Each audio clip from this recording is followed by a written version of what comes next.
Broadcasts of the City of Neenah Common Council meetings are produced by University Studios of the University of Wisconsin-Fox Valley.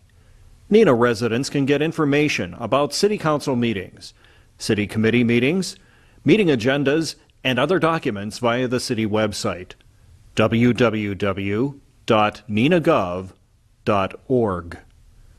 Neenah residents can express their opinions about city issues or about these broadcasts by contacting the mayor's office, contacting their city alderman, or by completing the electronic feedback form on the city website, www.neenahgov.org. All public portions of the meetings are recorded in entirety and are not edited for playback.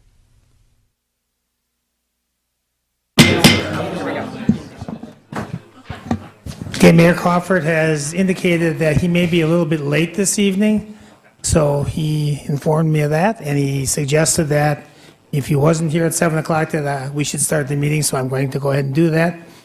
Please acknowledge that President Stevenson is in the chair. I would ask all members of the City Council to answer the roll call and punch your presence into the system, please.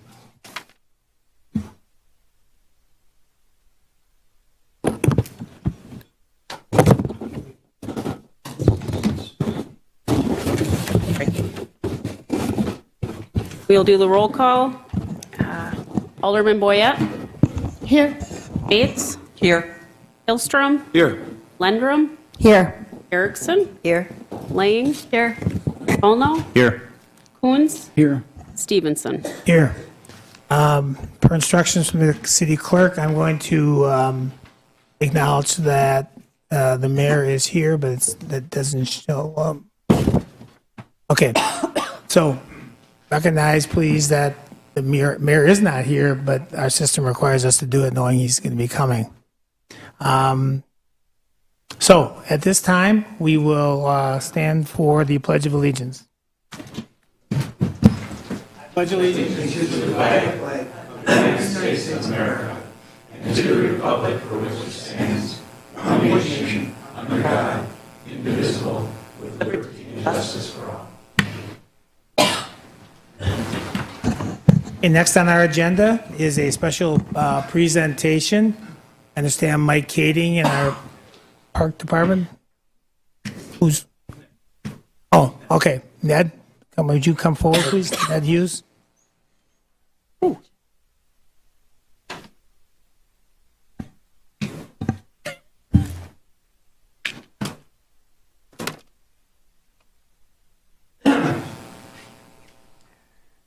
Ned, if you could speak into the microphone, please, that'd be great. Thank you.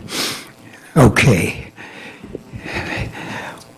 Well, it's a very, very exciting night for me personally to be here with everyone here tonight in this room on behalf of the Pacesetters Running Club of the Fox Cities. In 1984, the Pacesetters Running Club formed as a 501c3 nonprofit. Excuse me. And here we are here we are in 2017 here tonight. The club operating for a long, long time, very involved here in the Fox Cities. We have a membership currently of over 400 paid members, and one of the things that we're involved with, part of our mission statement, is a focus on health, wellness, and fitness. And with that comes our support of recreational trail development here in the Fox Cities, which has evolved dramatically in a very positive way since the mid-1990s. In 1995, Greenways of the Fox Cities formed, and the Pacesetters Running Club, we got behind Greenways, and over the years we've supported a number of the recreational trail projects that they have promoted and wanted to see happen here in the Fox Cities. Excuse me. In 2006, Greenways of the Fox Cities, along with then the town of Menasha and the city of the town of Menasha and the city of Menasha, The three of them together joined forces to make the Trestle Trail possible. At that time, the Pacesetters donated $1,000 to help pay for the construction of the Trestle Trail, which is currently Wisconsin's third busiest trail as far as users. Over 300,000 people use that facility each and every year. We fast forward here to 2017, the spring of 2017, and the development of the Loop the Little Lake Trail project. And the Pacesetters in the spring of this year donated $2,000 to Navigate Neenah Menasha to help pay for the construction of the two trestles, which are currently under construction. The Pacesetters are very excited about the projected opening of the Loop the Little Lake Trail, which is scheduled to open to the public in June of 2018. Which brings me to tonight, and the reason for being here, representing the Pacesetters. This week, the Pacesetters and myself representing them, this week we are making a total $3,000 donation to the three communities, the three municipalities that are involved with the complete Loop the Little Lake Trail project and incorporate the 3.1 total mile trail itself. This week, each community, the village of Fox Crossing, the city of Menasha, and the city of Neenah will each have received or will receive as of tonight a check for $1,000 each to be used by each community for their specific segment of the trail for the completion of the Loop the Little Lake Trail. Now, the Pacesetters, there are two things that we really are excited about with the completion and opening of the trail next year in June of 2018. Number one, we believe that the trail will have a great economic impact on all three of the municipalities that are involved as part of the trail. And number two, and this is the big one, recreational trails in general, and this particular trail joining the system of recreational trails here in the Fox Cities, we are very excited to be part of something that will be part of the enhancement of the quality of life that we have here in the Fox Cities. Great place to live. So at this time, it's my pleasure on behalf of the Pacesetters Running Club to present to Mike Kading, Director of Parks and Recreation here for the City of Neenah, a check in the amount of $1,000 to the City of Neenah Parks and Recreation Department for specific use on the completion of for the City of Neenah segment completion of the Loop the Little Lake Trail. The funds to be used as the City of Neenah sees fit for amenities and so on for the completion of the trail. Michael? Let's do it over here.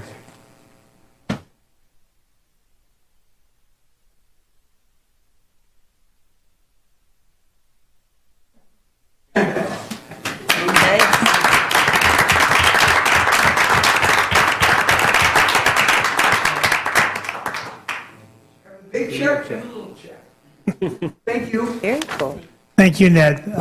I will just add that the contributions by the Pacesetters is somewhat exemplary of and a good representation of how the success of the Loop the Lake Trail project was introduced and how it was ultimately funded, which is a high majority of the dollars coming from the rank and file private sector, people making small contributions to make the big project work. And on behalf of the City of Neenah, Mayor Crawford, and the Common Council and all the residents, thank you for that.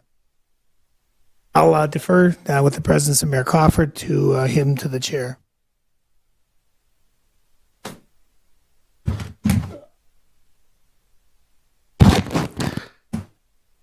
Thank you very much, Todd. Item number 2 introduction and confirmation of some mayor's appointments. Item number A is Mayor Crawford's reappointment of Amanda Loudon and Ted Galloway on the Park and Recreation Commission. These terms will expire December 2020. Is there a motion to confirm the two appointments? So moved. Motion by Alderman Second. Coons, seconded by Alderman Bates. Okay. That is for both appointments. Is there any discussion? Seeing none, all in favor of the motion to confirm those two appointments, signify by, will vote aye, all opposed will vote no using the roll call machine.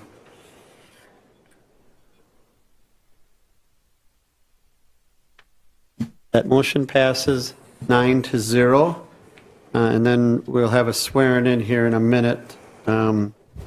Also, Mayor Crawford's appointment of Alex Eskowiak to fill the expired term of Mark Schneider on the bid board. This term will also expire December 2020. Is there a motion? Motion to confirm? A motion by Alderman Polno, Second. by Alderman Lundrum to confirm the appointment of Alex Eskowiak. Is there any discussion? Seeing none? Here, yep. And Alex is here. We'll ask people who get appointed if they'd like to say a few words when they get sworn in. I'd like to hear from them a little bit about each one of them and why they would like to serve the city of Neenah, which we really appreciate. All in favor of the appointment of Alex will vote aye. All opposed will vote no using the roll call machine. That motion passes 9-0. The council gets they fill out an appointment application for an appointment. The council gets that, so they know a little bit about them beforehand before they vote for them. And with that, I'm going to have the clerk Sturm come down and. Okay, Lori's going down, and I'd ask Amanda, Ted, and Alex to come up front, please, by the microphone and be sworn in for their terms.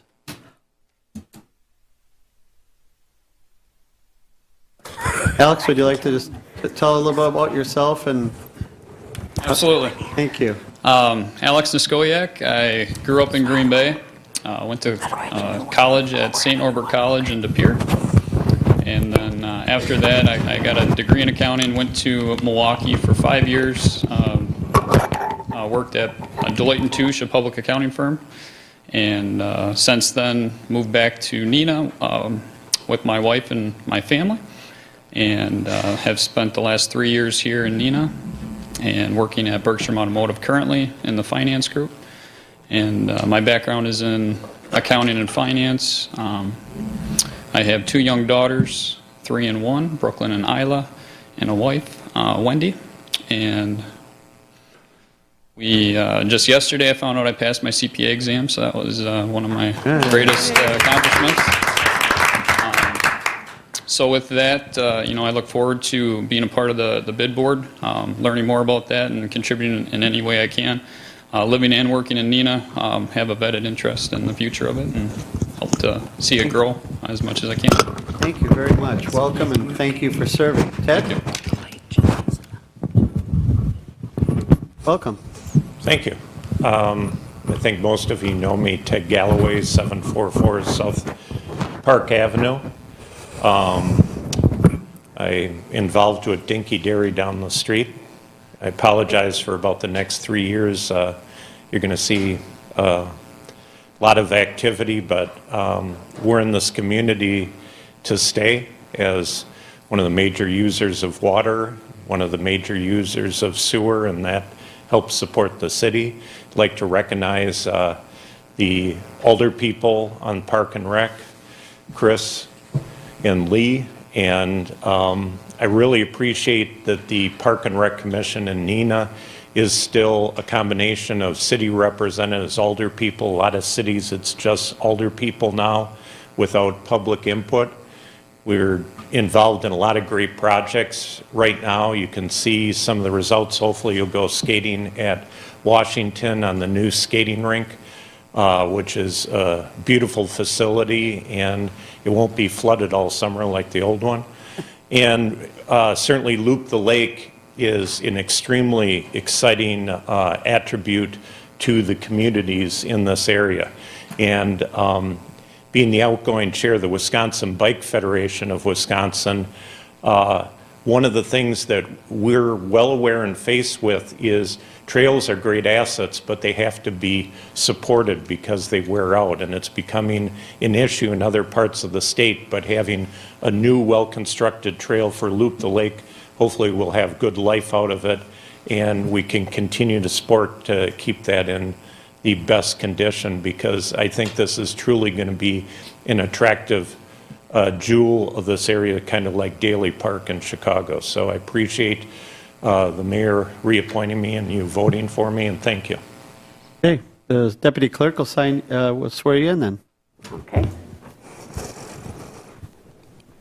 Okay, raise your right hand. Nope, like you are. I, Ted Galloway, Well, having been appointed Having been appointed a member of the Park and Recreation Commission a member of the Park and Rec Commission of the City of Neenah, of the city of Neenah, Winnebago County, Winnebago County, do solemnly swear do solemnly swear that I will support that I will support the Constitution of the United States the Constitution of the United States and the Constitution of the State of Wisconsin, and the Constitution of the State of Wisconsin, and will faithfully discharge and will faithfully discharge the duties of a Park and Recreation Commissioner the duties of a Park and Rec Commissioner to the best of my ability. best of my ability. So help me God. So help me God. All right, you're all set. Thank you.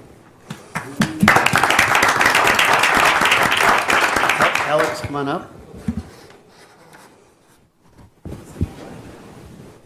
Okay, I'll let you stand there. Okay, raise your right hand.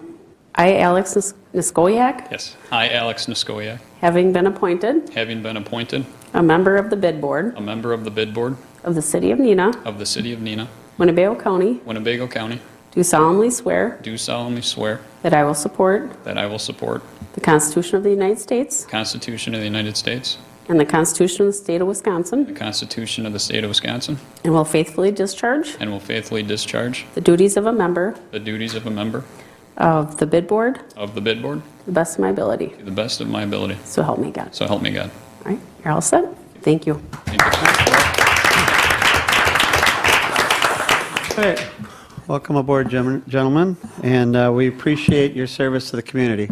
Very nice that you volunteer for this. And for the people at home, I say it a lot, if anyone's out there and they would like to help the city, they'd like to be part of any commission or committee, all you have to do is go to our website and look under appointments, and there's an application that can be filled out, and you can sign up for a whole host of, whatever you're interested in, and then the mayor and council look at them when the openings come up. Currently, I know we're looking for a commissioner for the Neenah Menasha Sewerage Commission. I'm looking at a couple people, but a couple people, it didn't work out for them because when the meetings were in that, and I think we have maybe one on the Sustainable Neenah Committee, but otherwise we're pretty good. But if you have an interest, go to that website, print one out, fill it out, and bring it down to City Hall, or scan it and email it in. And if we have an opening, we'd love to consider you for an appointment. The commitment's about usually once a month, and we appreciate your willingness to be part of making this community better. Item number 3 is approval of the council proceedings of December 6, 2017 regular session. Motion to approve those minutes? Second. Alderman Paulno moves to approve the minutes, seconded by Alderman Lundrum. Is there any discussion, corrections, or comments? Seeing none, all in favor will vote aye, all opposed will vote no using the roll call machine.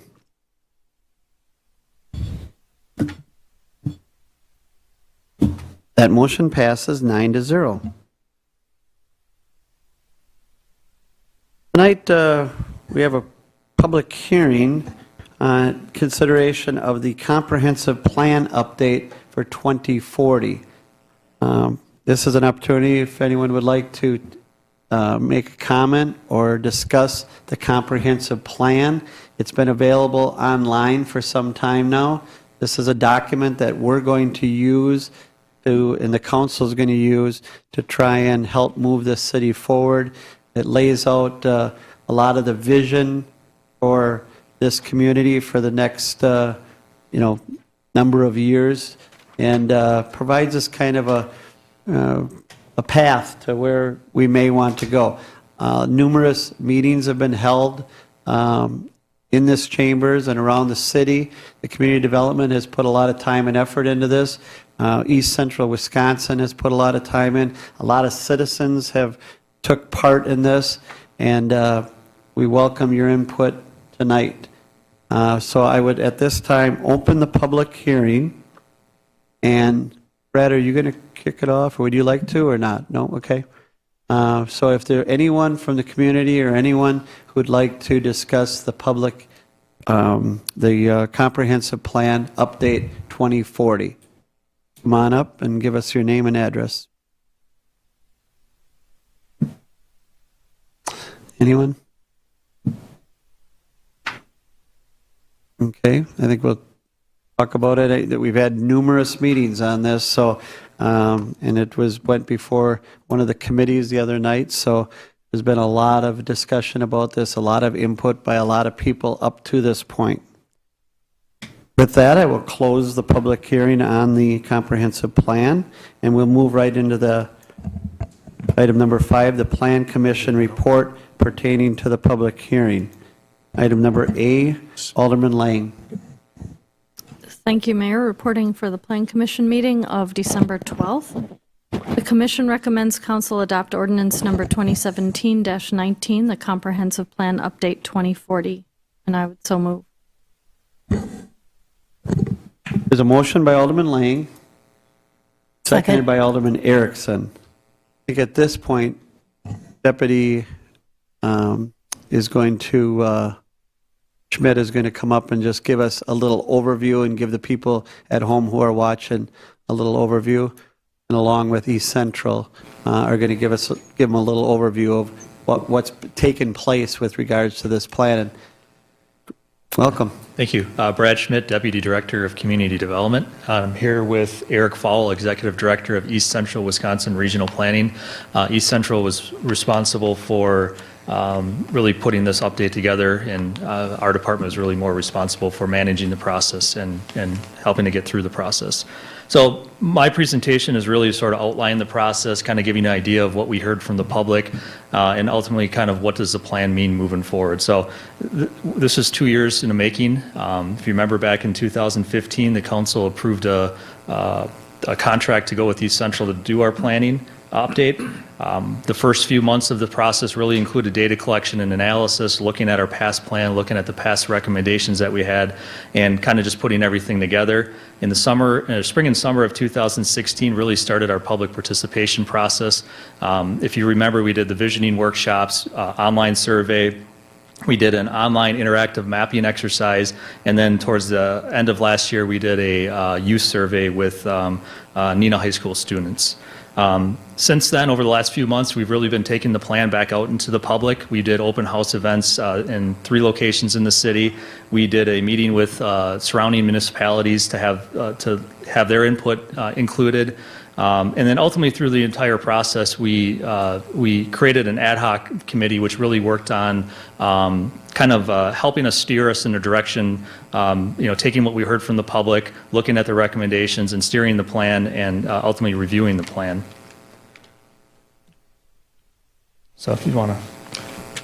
Thank you, Brad. Thank you, Mayor and Council, for a couple of moments to speak regarding this. And really, I think the basic question is why plan? And that's something that we're asked often, and there's a variety of reasons. But I think when it comes down to it, there's a couple main reasons. You're either looking to react to change, or you're looking to affect change, or some combination thereof. At a personal level, you do your budget, your own personal budget for the year. You're obviously hoping to affect some change with that. Maybe you're planning a vacation. We plan at a community level to also react and to also affect change and to achieve a vision that the community wants, what they aspire to be. I think it's evident that in your community, a lot of people care about your community. They like living here for a variety of reasons, and that was evident through the process. The comprehensive plan is really more than just gathering and updating maps and tables and data and all those things. That stuff is important, but it's trying to find the meaning behind that as well as the meaning of what you want to be in the future from a community perspective. And this plan, we feel, does that, really addresses the urban fabric of the city of Neenah for the next 20 years and has strategies to meet that. As Brad said, a significant amount of public input was provided. He'll probably give the numbers, but I know it was probably over 1,000, and many people expressed a lot of positive things and positive thoughts through that. There's a few negative things, and that's expected, but that helps you gauge where you're at and perhaps what you need to strive for in the future. They expressed their hopes, their ideas, their ideals, and I would even argue that some probably their dreams, if you will, because people do care about this community. They talked about land use change, transportation, economic development, recreation, almost every topic under the sun. And comprehensive plan is interesting because it is so comprehensive, but it is a bit daunting. So blending that information that we collected through this process, through the conversations with people, and then kind of applying our knowledge, staff's knowledge, as far as development of goals, objectives, policies, and a land use map that better accommodate and look at also the trends and the changes in the market, of which there have been many as of late, is really the challenge at this point. We've got a very dynamic economy and a lot of things going on with demographics that are affecting the physical infrastructure and the way communities operate. So that was really the charge and the challenge, and I feel we've met that, or at least come as close as we can in that respect. No plan will ever be perfect. Let me end by commending the ad hoc committee that helped put the plan together, review the information, have discussions which led to some of the conclusions and the direction. I also want to commend your staff for really having some passion behind this, for providing the support that they have. It's not typical when we work with the community that we get that much support and feedback from staff, or actually have them work on parts of this. So that was nice. Thanks. And I think particularly they showed a lot of effort and pride in terms of public engagement and transparency, probably well beyond many of the communities that we've worked with. And so I think you need to be proud of their effort, the ad hoc committee's effort, and everyone involved, particularly those 1,000 or so folks that took the time to give some feedback. So with that, I will hand it back to Brad to finish things off, but certainly here to answer any questions you might have. Thank you, Eric. So just kind of moving forward, one of our goals during this entire planning process is to get as many people involved as possible, people from the public, people visiting the city. We went to great lengths to, provide the information, make it available, be transparent.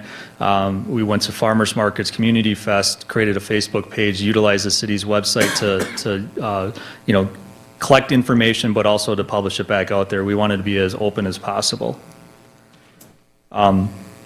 Really, the cornerstone of the plan is the public participation. This is something we went to great lengths to make sure that we got as many people from different demographic, age groups, different parts of the city involved in this.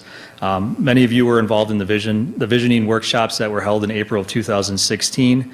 If you remember, this was kind of an individual exercises and group exercises, but basically what we found, and this is just kind of a quick highlight, some of the community assets, obviously waterfront accessibility, Theta Care. If you remember at the time in April, that was when the decision to possibly consolidate Theta Care was, or Theta Clark was in the mix.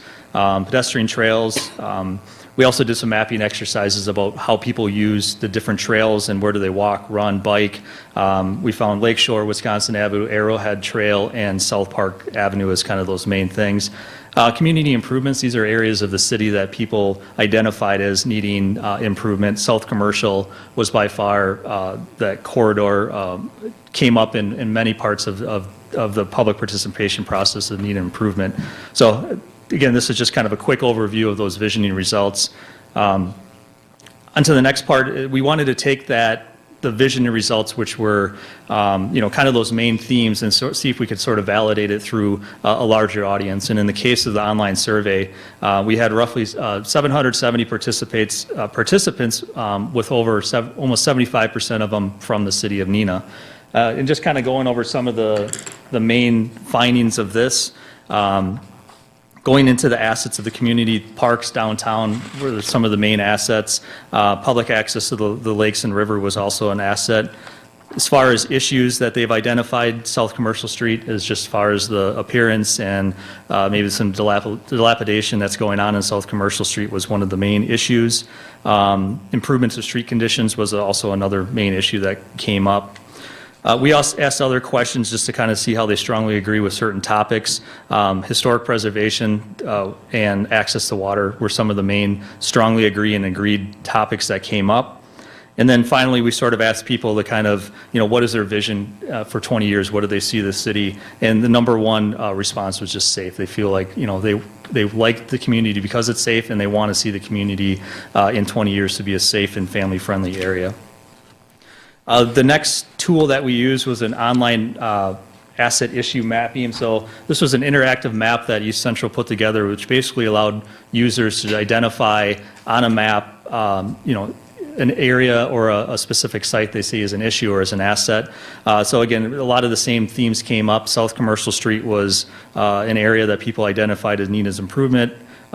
Kimberly Point, Riverside, and other parks were some of those main assets of the community. One thing we found through the entire process was we weren't getting sort of the younger people of the community to participate. With the survey and the visioning, it tended to be the age group from 40 and above.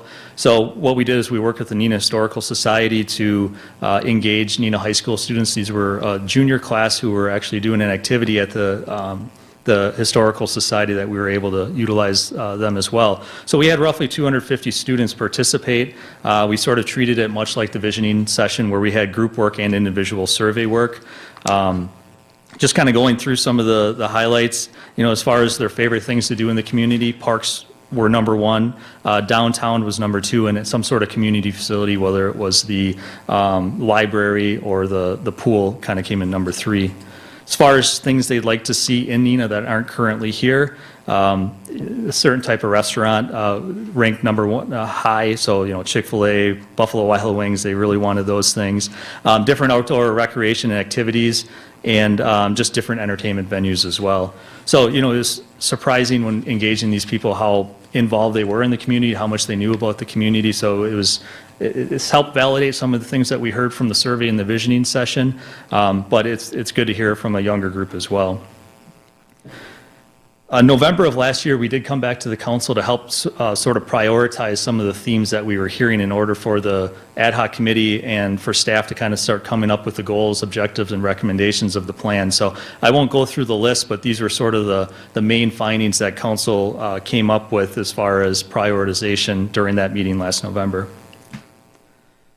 The document's basically broken up into two sections. So section one or volume one is basically the results or the findings of all the work that was done. So the goals, objectives, and recommendations. And volume two is essentially all the background data, the demographic data, just the collection of all the information in the city. As part of the state law, we're required to meet all 9 of these elements, which we just broken up into chapters, anything from issues and opportunities, housing, to land use. I think the thing that most decision makers are, when you think of a comprehensive plan, you think of the future land use map. The future land use map is really used as a guide in our decision-making process as far as where do we want to extend sewer if we know an area is going to be used for residential versus industrial versus another use, for example. The city is expected to add an additional 500 acres of residential land, 60 acres of commercial, 75 acres of industrial, all by the year 2040. So this map sort of addresses those needs over that 20-year period. I think the most important chapter in this plan is Chapter 10, which is our implementation plan. So this plan really lays out the roles and responsibilities of council, staff, The commission's involved. It sort of sets up a plan as far as monitoring progress of the plan, ensuring that recommendations are getting adopted. I think it was asked at Plan Commission is how do we ensure that the plan isn't just sitting on the shelf collecting dust? And this chapter really explains on giving some recommendations on how to get the plan in front of council, get the plan in front of Plan Commission, so it's a living document and it's constantly used in decision-making process. It also gives guidelines for updating the plan. Statutes require the plan be updated every 10 years. Recommendations in here require it to be updated or at least a little bit more regularly than that. It also gives sort of recommendations as far as updating other land use regulations. The state law does require that the zoning code, subdivision ordinance, things of that nature are consistent with the comprehensive plan, so it kind of lays that out. And then finally, I think the most important part, which I think the council would want to look at, is sort of the implementation tables that are included in that chapter. So this includes the specific recommendations, who's responsible for it, and the timeline for implementing it. So there's hundreds of different recommendations out there, broken down by the responsible party, whether it's council, Plan Commission, community development, or other departments in the city. So use this as a guide. I think it's we did a lot of work, a lot of good input from our ad hoc committee, from the public, from East Central. So I think this moving forward will help, any decision maker, whether it's council or Plan Commission or other committees, make their decisions. And just to summarize public participation, we had over 1,100 people participate in this process.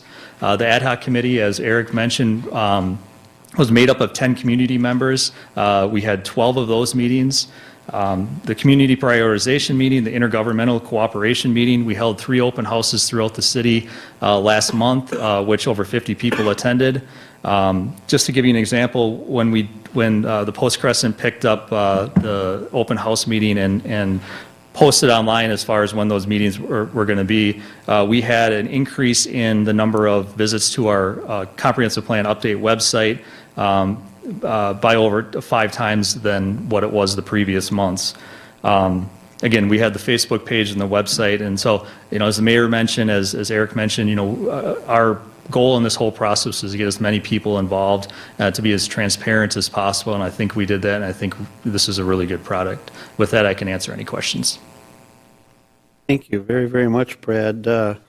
Clearly, this whole process, 2 years, and people wanted to participate. They had a lot of opportunities, so I appreciate the fact you guys put in the extra mile to extra hard work and effort, try and get as many people to participate in this, and it was quite an endeavor. And as Chris Hayes reminds me always, planners think 30 years down the road.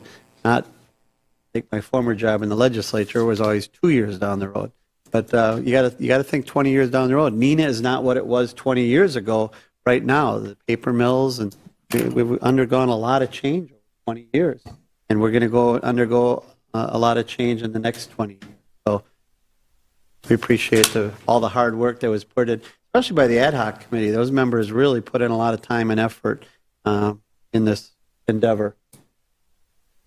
And the high school participation, and with us, Brandon Robeck from the school, and all the high school kids that participated. So, and we want to keep those high school kids here. We want to keep them when they graduate from college. We don't want to see them leave for the Twin Cities and leave. Go out of the state of Wisconsin. And there's a lot of opportunities for them right here in the city of Neenah, right here in the Fox Valley. Think of the engineering students. UW Fox Valley has an engineering program that collaborates with UW Platteville. Those engineering students, they don't have to leave this area. They can work for Kimberly-Clark. They can work for Plexus. They can work for Bemis. So there's a lot of opportunities. So I think this plan is going to lay out a lot of good things that this council is going to be able to utilize. With that, I'll open it up for other questions. Questions or comments? Alderman Bates. Thank you, Mayor. I've asked Brad this question, and he said it would be best to ask Eric when he got here. I want to compliment you. All the ideas that you're going forward with are very positive for the city, and I just have it's under the current conditions of the city, and under solid waste, and it mentions where we bring, it's on page 440 of 625 or page 7-22 in the book. It references Winnebago, or not Winnebago, but Outagamie County and the landfill. Is that because our garbage eventually goes to Outagamie? Yeah. Not that it's close to us? Yeah, that's correct, and thanks for asking a question I know the answer to. But yeah, currently there's a three-county agreement, a tri-county agreement between Winnebago, Outagamie, and Brown counties for long-term landfill siting and use. And so Winnebago County was kind of the first to go in that threesome, and that landfill was filled. Outagamie next. Brown County is currently planning for constructing, I believe, currently the next site. And what happens after that, I'm not sure. So the fact that you're quoting the parts per billion or whatever doesn't mean that it's affecting our city. It's the fact that we supply them with our Exactly, garbage. exactly. Thank you. Good observation, though. Not everybody knows where their garbage goes. Yes. Anyone else have any comments? Council President Stevenson. Yeah, just a couple of specific things to our area out on the west side. And I appreciate all the work that group has done and all the input they got. And so I'm one may be perceived as somewhat parochial, but there are two areas west of town, west on Breezewood Lane, south of Breezewood, that we have identified as multi-use, which currently is in a residential area. Then we're across the street from that, and at the corner of JJ and Breezewood, which I would have considered multi-use, we have residential. The site of the old Ravino. So I'm just curious if public input drove that, or why that was ultimately defined that way. What was the first one you asked? Are you asking on Breezewood and? Breezewood West, almost to where Ravino was, south side of Breezewood. We have a rectangular area there that's Used. multi-use. Yes, so that was driven by what we heard from the visioning and the surveys is really to get, is there an ability to get commercial on the west side? The reason we showed it as mixed use is, as that area grows out there, it may not be appropriate for commercial. So the mixed use category is sort of a wild card category. And as it's sort of identified in the plan, as development occurs, it needs to be appropriate with the surrounding land uses. So we didn't show it as commercial, and in fact, I think in the 99 plan, it did show commercial over in that area. But I think what we heard was that there's a need for it, and that seemed to be a viable location. But it's not necessarily set in stone either. Okay, well, that's good to hear. So the Ravino site, I would have guessed, would have been an easy multi-use commercial designation, and you have it listed as residential. Seems odd. I'm not sure where the Ravino site is. It's at that triangle of JJ and Breezewood. Well, it's not. I know it's not, but it's our growth area, and we're planning towards it. You know Ravines? No, I don't know. The Ravino is the where JJ 76 Right and Breezewood Lane all meet that triangle. Okay. I remember where the Ravino was, unfortunately, but Yeah, and I'll tell you, really what our focus was the land use within the city, the future land use within the town of Neenah, and anything outside in the town of Clayton or town of Inland was based on its existing uses. So if you see a yellow out there, it's already a residential use, and the mixed use categories out there are already developed uses. Okay. It's all residential on the south side of Breezewood. I just tells you. if I can add to that. I mean, it's a ways out. So it's That southwest corner, if you remember, was the old dairy, and it's gone now. It's an empty site. yeah, somebody's using it as a staging area for utilities. But it was kind of an industrial use at one point, so I'm sure that's why it showed Okay. up this way. All right. Well, so then moving east to a little bit more parochial, and it's right across the street from the mayor's house. For the longest time, I'm on Breezewood Lane, east of Pendleton, projected south from its existing location, where it butts into Breezewood. The L-shaped farm there has always been talked about as a residential site. And the farm developable area to the west, which is My house is just north of this, so I just want to be totally transparent. But we have changed the designation for the farmette area there to high mix residential. Just curious what input drove that. Well, I think partially what it was actually working with the current landowner to try to develop the site as single family and the complications with trying to get it as single family. I think the next logical step was looking at it as, was there any other viable use? And that's where we were, as far as more staff than anything else, looking at from the complications we had with trying to develop it with the developer, showing it as high-density residential. So that's assumed the existing farmette would stay and that there would be high-density residential added to that site? Or would that farmette theoretically go away under that? I'm not sure how you can mix the current farmette with high-density residential. And again, this is looking, 2040, 20 years into the future. So, whether it's there or not, I guess it doesn't matter. We looked at the entire site as, or the entire corner as high-density residential. Mayor? And is that based on physical and the makeup of the land? Was it based on all this input we received? Were people identifying this as high-density residential, or what was the driving force for changing it from what's currently single-family, but I would consume would be low-density residential to a high-density? If I can, because I will say that the change there was primarily, in my opinion, was primarily driven by staff. To answer your earlier question about does the farmette go or stay, I think the thought on this plan all along, the 99 plan had pretty rigid lines, and the thought here is that these lines are more fluid. So to answer your question about will the farm stay or go, it depends.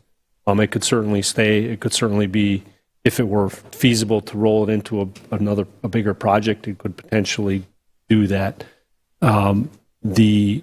The remaining chunk of land, what we refer to or have referred to for many years as the Beck Farm, has the geometrics of that site have been very difficult as it relates to doing residential development. The cost of the infrastructure in exchange for the lot count and, in essence, the product have been disproportionate, that it really hasn't been cost effective. And I think our thought at the staff level, Jerry and I have talked about that site for many years, is going to have to be a couple cul-de-sacs, and it just hasn't worked well that way. I think the thought here with the plan specific to that site is it could have more viability as a higher density residential. And we've had that conversation. I think at least the vision in my mind would be similar to the project that's occurring now at CB and JJ, would be something more along those lines. But albeit higher density, the site is pretty small, so it wouldn't support 100 units, as an example. It's probably more likely to support a dozen or two, maybe. Okay, so just so I'm clear, the mixed-use residential would it blend with the existing farmette? Because the only place you could put it would be west, fronting on Pendleton. Yeah, you could. The farmette could stay in the multifamily, if you will, could be to the west of that. Potential that it could incorporate, if the economics work, you could absorb the farmette into the whole site and have multifamily on the whole property. In properties be consolidated and a single development occur on everything. If I might add, I think in the simplest form, this plan is not necessarily going to dictate whether that farmstead stays there or not. That's really a detail that's going to be dictated by the regulations and the market. But whether it stays or goes, I think the concept of intensifying the land use is still the same, whether that farmstead remains or not. Yeah, I can appreciate that. I'm long enough to understand that. I just want to be able to answer neighbors' questions when they understand that this has been changed. Low density residential to a high density. It might be the mayor's wife asking me why that's going to occur and how it's going to occur, whether farmland would have to stay or that used to become relevant or really exist. I would argue that if the farmland stays, you could easily put residential sites along Pendleton, fronting. Thank you. All right, good point.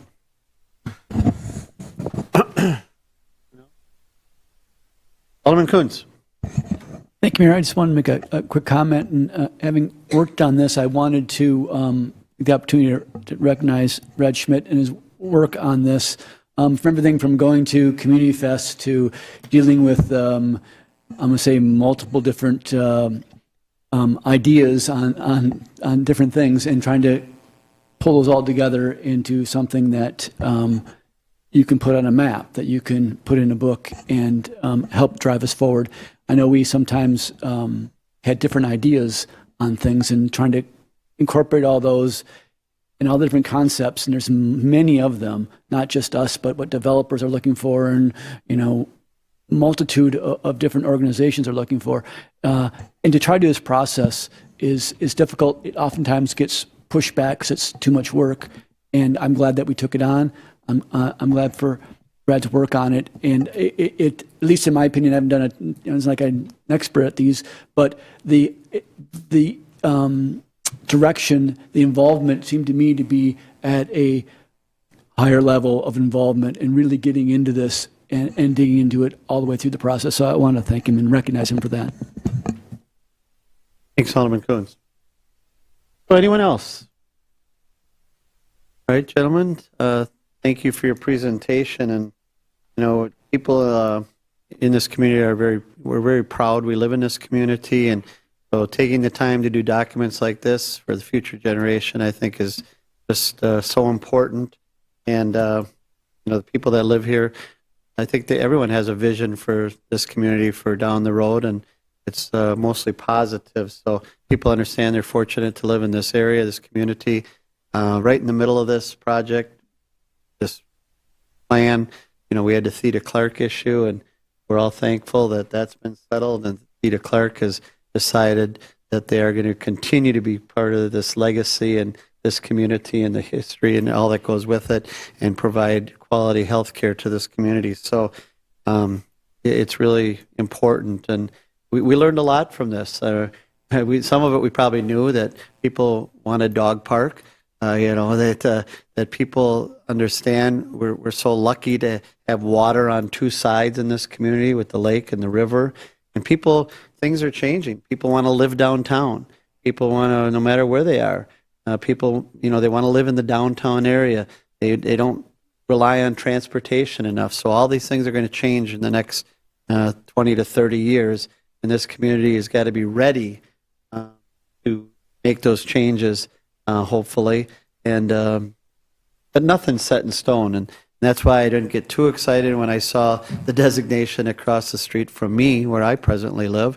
And my wife probably will go to Todd before she goes to me. So, and ask that question. But, it's a plan, and future councils will decide if that plan is the right plan. So, and with Brad, you're probably too young, but those of us who hung out at the Ravino a little bit at the end, and a lot of us are here, and I got married there in 1978 in July, so I spent a wonderful night there with Ralph Kiso, and I think, I don't want to get anyone in trouble, but I think Todd was there before he was 18 years old. So, yeah, my dad took me there.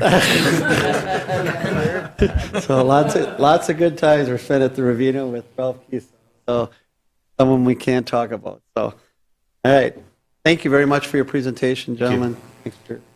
Thank you, Mayor. Thank you, Council. And I'd be remiss if I didn't acknowledge Kathy Tunas of my staff, who put the yeoman's work into this project. So thank her. Good night. All right. Thank you. There's a motion and a second to adopt ordinance number 2017-19, the comprehensive plan update for 2040. All in favor of that motion will vote aye. All opposed will vote no, using the roll call machine.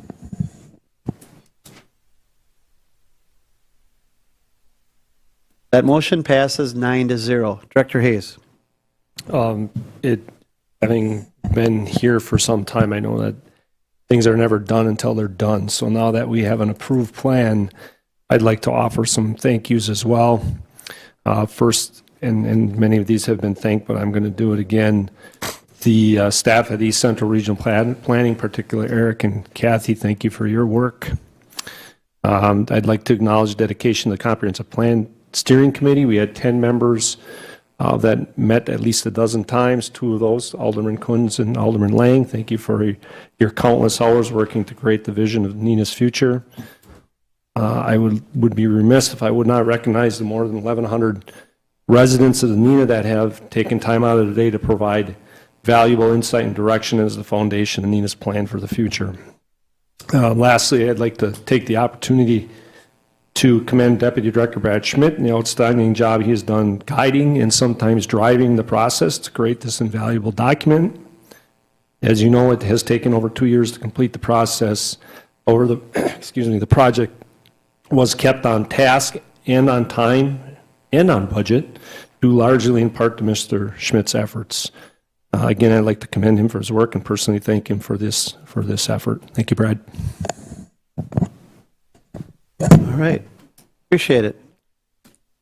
We will move on to the public forum. Item number 6, public forum is an opportunity for any citizen to come before the council, talk on any subject that they would like. We ask that you just give your name and address and keep it under 5 minutes, please. If anyone here would like to address the council. Welcome. Brian Dufferding, 686 Oak Street, Neenah. And the reason why I'm here, well, there's many reasons why I'm here, but it has come to my attention that it appears that Neenah may be banning drive-through alcohol sales. And my question to the council is why? Thus far, there has been no scientific evidence that banning drive-through alcohol sales will deter drunk driving. Furthermore, I find it to be a regressive ban because it eliminates an option for some liquor stores to possibly build a drive-through venue in their business. It is pretty plain evidence that drive-through sales provides a convenience for many businesses throughout the whole United States. Panera Bread recently adopted drive-through, and their revenue increased by 30%. That was pretty clear it was a no-brainer for them, and it's one of the reasons why their business was so successful. It's one of the things that they have done that has created a successful business for them is that they are appeasing their customers because it's convenient, it provides a convenience. And Neenah is one of the rare cities that actually bans beer and alcohol sales in their gas stations. And I'm not exactly sure why that is. I'm sure some people know the history behind it. But if you simply do not want to shield alcohol, if you want to shield alcohol use and sales from minors, then it would seem to make even more sense to allow for drive-through alcohol sales, because at that point, the minors, if there are minors, they're in the car, whether it be a son or a daughter. So it just doesn't really seem to make any sense to me. And it also doesn't, there has been proof that there's been other states that have very strict alcohol laws, and yet they are still well above the national average when it comes to drunk driving. Oklahoma is a perfect example of that. They don't even allow to sell cold beer there. You have to buy it warm. So the national average for drunk driving, Oklahoma is well above that, and it just doesn't. So, with all of this in mind, I ask for the City Council to consider not passing and not banning drive-through alcohol sales. Thank you very much. Thank you. Anyone else like to address the council on any topic? Being no one else, I will close the public forum at this time. Item number 7 is mayor council consideration of public forum issues. Anyone? Alderman Bates? Here I go. Just had a question for Mr. Defferding. He mentioned Panera drive-through. Does Panera drive-through have alcohol? Okay. So their increase in 30% is product, just regular Panera product. Thank you. All right, anyone else? Anyone else? Thank you. Item number 8 is consent agenda. Is there a motion on the consent agenda? Motion to confirm consent agenda? Second. Alderman Paulino moves, seconded by Alderman Lundrum. Discussion? Being no discussion, Alderman Boyette?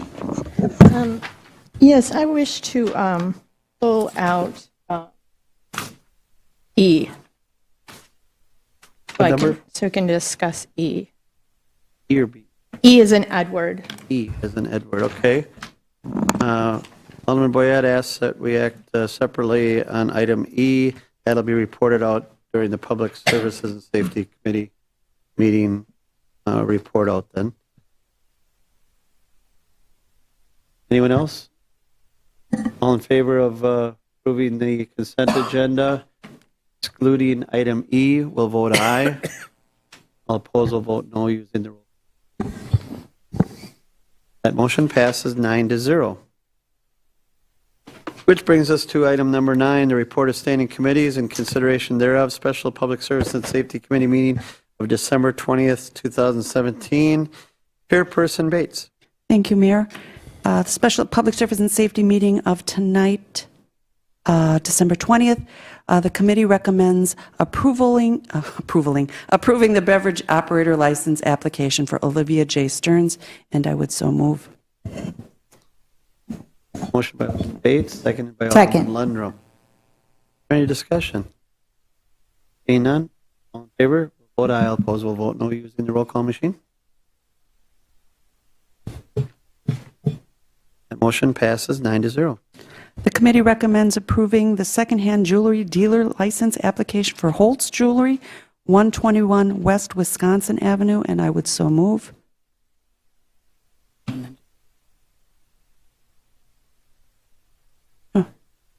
Wait a second.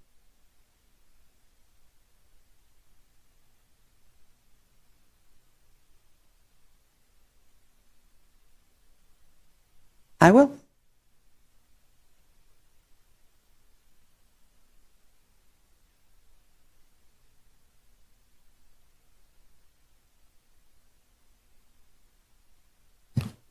There you go. Alderman Bates moves. Seconded by Alderman Erickson. The secondhand jewelry dealer license application for Holtz Jewelry. Any discussion? Seeing none, all in favor will vote. Opposed will vote no using the roll call machine. And that motion passes 9-0. Item B, which is Special Public Service and Safety Committee meeting of December 12th, 2017. I will start by adding in the report that the committee recommends approving the secondhand article dealer license to, or secondhand jewelry dealer license renewal for J. Anthony Jewelers, and I would so move.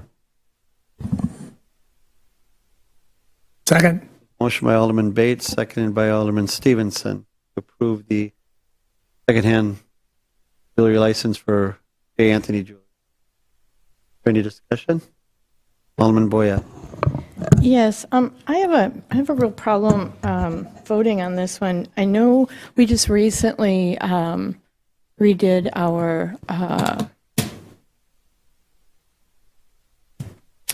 rules on how we handle taxes, and that we're made whole by the county, so we don't really foresee an issue getting our money from a business or a homeowner that owes money.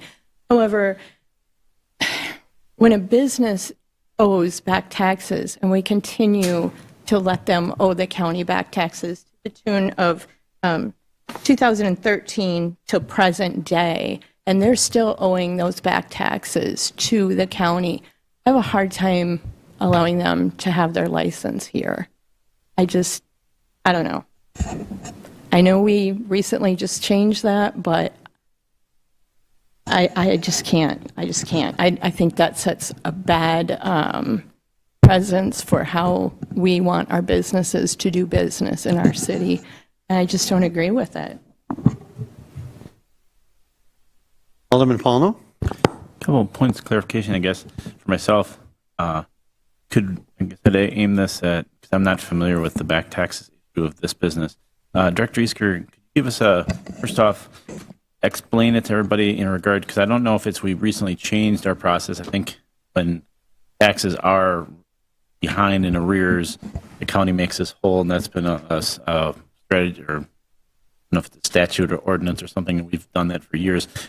That's the first component. But the second component, if you could explain the amount of dollars that you referred to, and if the back tax issue of this business, I appreciate it. I'll answer the second question first.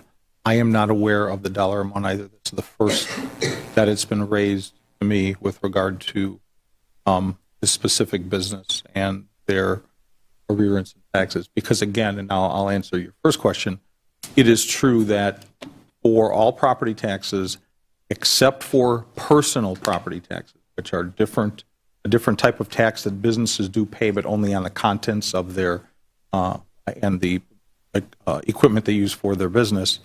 For all other taxes that are generated because of real estate, if taxes that are owed to the city are not paid in full by July 31st of any given year, the unpaid balance goes and is assumed as a debt by Winnebago County. And the essential reason for that is that the county ultimately is the only body within the state of Wisconsin that can take a lien on the property. That is why that the state government has structured states or cities and counties and municipalities to be efficient in that way, where you don't have literally 1,800 municipalities trying to collect and take liens on properties to collect overdue property taxes. That is a duty that has been given to the county. That's per state statute, then? That is per state statute, correct. The county then takes that debt on, and they then pursue the payment of that debt. And their ultimate leverage is to take to put a lien on the property and take possession of the property if those taxes are not paid. So that said, again, I am not aware specifically of this business and the amount of money that has been transferred and remains unpaid by Winnebago County. So I don't want to speak to it because I don't know. I just pulled it up on the website, and I can go all the way back, and it shows all the way back to 2013 that they're in arrears. And that's fine. Again, it's just not an issue that I've been looking at, so I have no reason to doubt what you're looking at. Right, because the city doesn't, because the county makes us whole. Correct. And I get that. I just think it sets precedence. I understand your point, sure. And this is just the jewelry store. He owns other properties that he has leased out to other businesses, and that puts them at risk for having their doors shut and their inventory taken from them because, and again, a lot of details. I just don't think we're setting a good example by passing this and allowing him his license when he's got, it's not just last year's. This goes all the way back to 2013. It's... Alderman Paulno.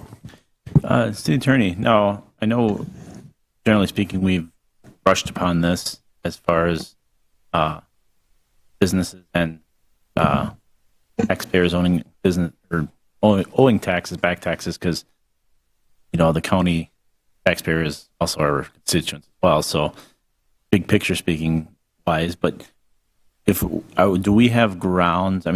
What are our limitations, do's and don'ts to deny something like this license?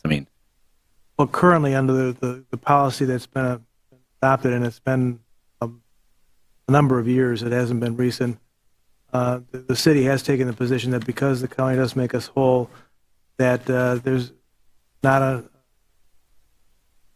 rationale for us to deny the license at this point, in part because I think part of the argument has been to allow the business to continue to operate, to try to make the money to pay the taxes, keep it on going.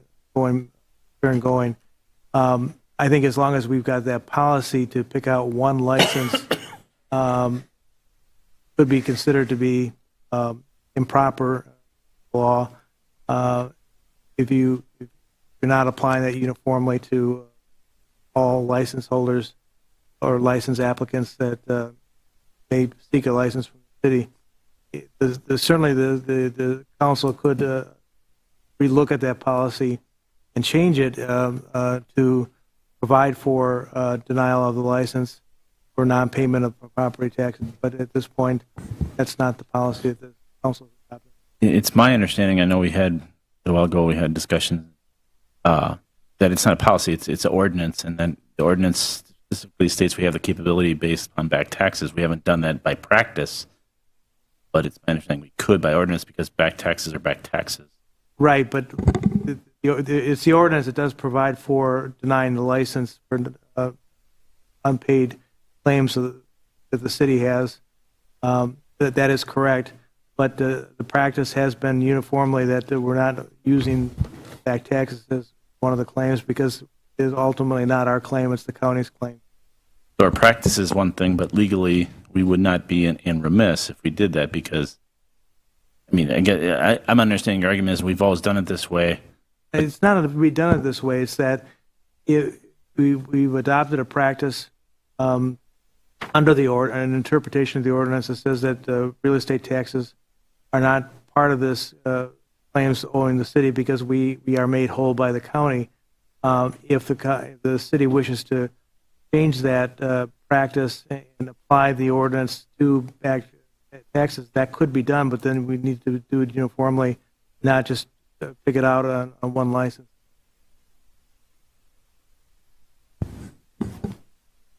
Alderman Coons. Thank you, Mayor. Jim, I think it's probably for you or maybe Mike, but not to belabor this one, but does the county then ever contact us on any of these other issues and say, hey, someone's been back, not paid their taxes for so long, and we need your help, or is there any? I'm going to ask Director Easker. Sure. A good question. The answer is, my experience has been no. And probably one of the reasons is because they have the ultimate hammer, which is to literally take their property away. So, and that's why I was going to actually bring up, and while I think there is certainly merit in Alderman Boyette's argument and discussion here, the problem is that we're only dealing with what's on the website. Typically, the county, if you're in arrears as many as 4 years, they have already been dealing with this customer. They may have some payment agreement in place that we're not aware of, things like that I think we would probably we'd want to be a little cautious about. Again, just looking at the website and going, they owe taxes, okay, we're going to try to deny based on that because there may be some things going on behind the scenes that we're not aware of. So I'm going to kind of piggyback on what Attorney Godlewski's saying is that I think if there is merit to this, and I can understand and recognize why there may be, it needs to be a broader and comprehensive look at, okay, what are we doing here? How many, if does the county want us to get involved with things like this? Because again, if they have an agreement with the business and you take their livelihood away, that undercuts the county's ability to collect the money in that regard. In other words, if you put them out of business, whatever agreement they may have with the county to pay back would undercut that. So I would just be, I think it's probably worthwhile to discuss in more detail, but I would like it to be sort of comprehensive, almost what Alderman Coons is saying. Let's get the county involved and say, look, do you want us to get involved? Is there a way that we can do? Because ultimately what you're trying to get to do is get the tax paid, right? I mean, that's the ultimate goal here. And so I would say I think it's an interesting thought and maybe something that we can pursue, but I'd be careful about doing it just in this one instance because of the things I mentioned. Previous discussions, most of the discussions here have been tied towards liquor license up to this point. So Alderman Boyette. So I have many things going through my head right now with what you just said to me, Mike.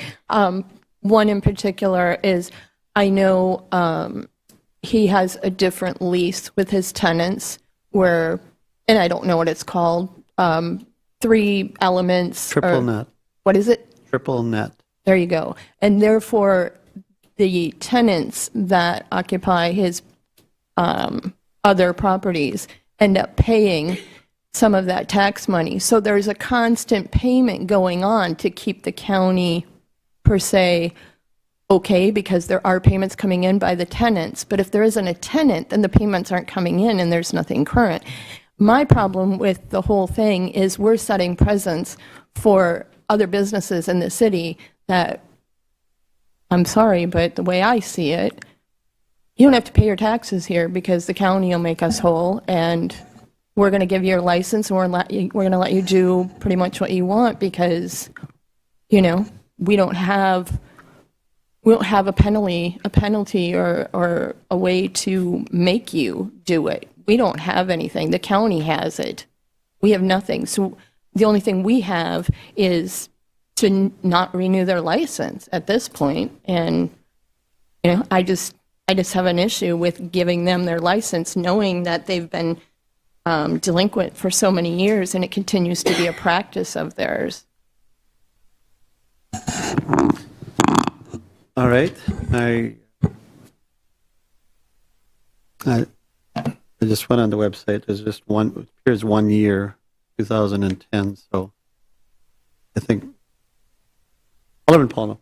I agree that we shouldn't be arbitrary in any action we have, but what would it entail to quantify the issue of like maybe Director Easker or maybe Director Hayes, I don't know, it's community development, getting a list from the county, maybe working with Chairman Bates to put that on a public service and safety agenda, just look at and review to see, quantify what an issue it really is, because we talked about this many times off and on over the years, and maybe just to see what kind of list it is. Seems like we piecemeal these once in a while, and oh yeah, we should talk about this, but then we don't take kind of constructive communication on that. So I guess I'd ask Director Easker, would that be cumbersome to get that list from the county and say, how many are 3 years or more in this? Okay, so I guess I would answer that question with 1 or 2 questions for clarification. Are we talking about all taxpayers? Are we talking about taxpayers that run a business? Are we talking about residential taxpayers? Are we talking about any taxpayer that owes the county money? I mean, we can certainly get a list of taxpayers that are in arrears where the county is currently holding that debt that are located in the city of Neenah. I don't believe that would be that difficult. Question is, do you want all of them, some of them? If some of them, what are the parameters? Who, how many years? If it's 1, 2, 3 years, so on. I would need a little bit more than. If you're asking me, I think it's just all taxpayers 3 years or more in arrears, and then it'd be a committee discussion to see. Okay. I don't believe that would be beat up to the county in terms of their reporting capabilities, but I don't believe it'd be a difficult thing to get. It might not be that big list. I mean. So is that I would just tell you, Alderman, that it's a big list for residential. Yeah. You know, it's a big list, and it's a list that would include people that are simply the recent past year, July. They, for some reason, I said 3 years or more. Oh, 3 years. I'm sorry. Yeah, because you're right. Okay. I don't want to. Okay, I just want 3 years or more. apologize. Because I would hate to. No, that would be a huge list. Probably. Okay. I could be on it. All right. Well, the council can do whatever they want, and just suggestion. I guess at this point, should I wait for official direction to get that? Is that as chairman of finance? Typically would, because I wouldn't know who to give it to, and it's unless Director Hayes. If I could ask, just for clarification, what the intent of having that list would be. Outside of the light. And the reason I ask that is if, like we do with delinquent water bills and some of those things, because you can have that list, but I think, quite honestly, you have very little ability to do anything about it. But if your desire is to go similar to what we do with water bills, if someone applies for a license and now you want to check the delinquency and make that a policy, and Jim, you can tell me if I'm blowing smoke or not, but if you wanted to make that policy, then it becomes much easier to go, okay, as part of the review process, we will check that, and I think it becomes an easier process and maybe something that it avoids an unnecessary, what may be an unnecessary step. That is the ordinance in terms of practice that we're just not doing it with real estate taxes because of the arrangement with the county under state law. Alderman Stevenson. Thank you, Mayor. I think we're starting to blend topics here. I'm not going to speak for Alderperson Boyette, but what I heard was her desire not to support a license issuance for someone who owes the county taxes. We don't currently have a policy or a past practice of trying to control that. So I think our arbitrariness of defining this one as being one that we start with becomes a little bit problematic. Alderperson Paul is attempting now to clarify that. I think that should be done separately. I think we need to determine if we want to walk down that path. I think it's prudent then to maybe to start with some methodology, and that probably is that list. But then I'll dovetail to Director Hayes' comment as to what do we do with the list. Now, if we marry these issues, we really only want the list for people that may apply for a license for us. I don't know how many times I've applied for a license as a property owner at 1341 Blueberry Lane. If I was in arrears in taxes, do you really need to know that? We might want to, but how we're, So the issue at hand and the motion on the floor is to approve the license based on our current methodology. I don't know that I may have a personal opinion about that, and if you have that opinion and you don't support it. But if our position is based on a procedural methodology that we use to do this, we have to change the procedure before we vote in the affirmative. Alderman Boyette. So could I ask that we take this back to committee until we get some of that information and we can work on this? A motion to refer back would be in order. But if we refer this back, their license expired. The reason we put these on this agenda is because their license expired December 31st. Depending whether we have a meeting the first week in January or not, they could go per se a month or more without the ability to sell these articles. I don't know if there's articles or jewelry to do the secondhand jewelry.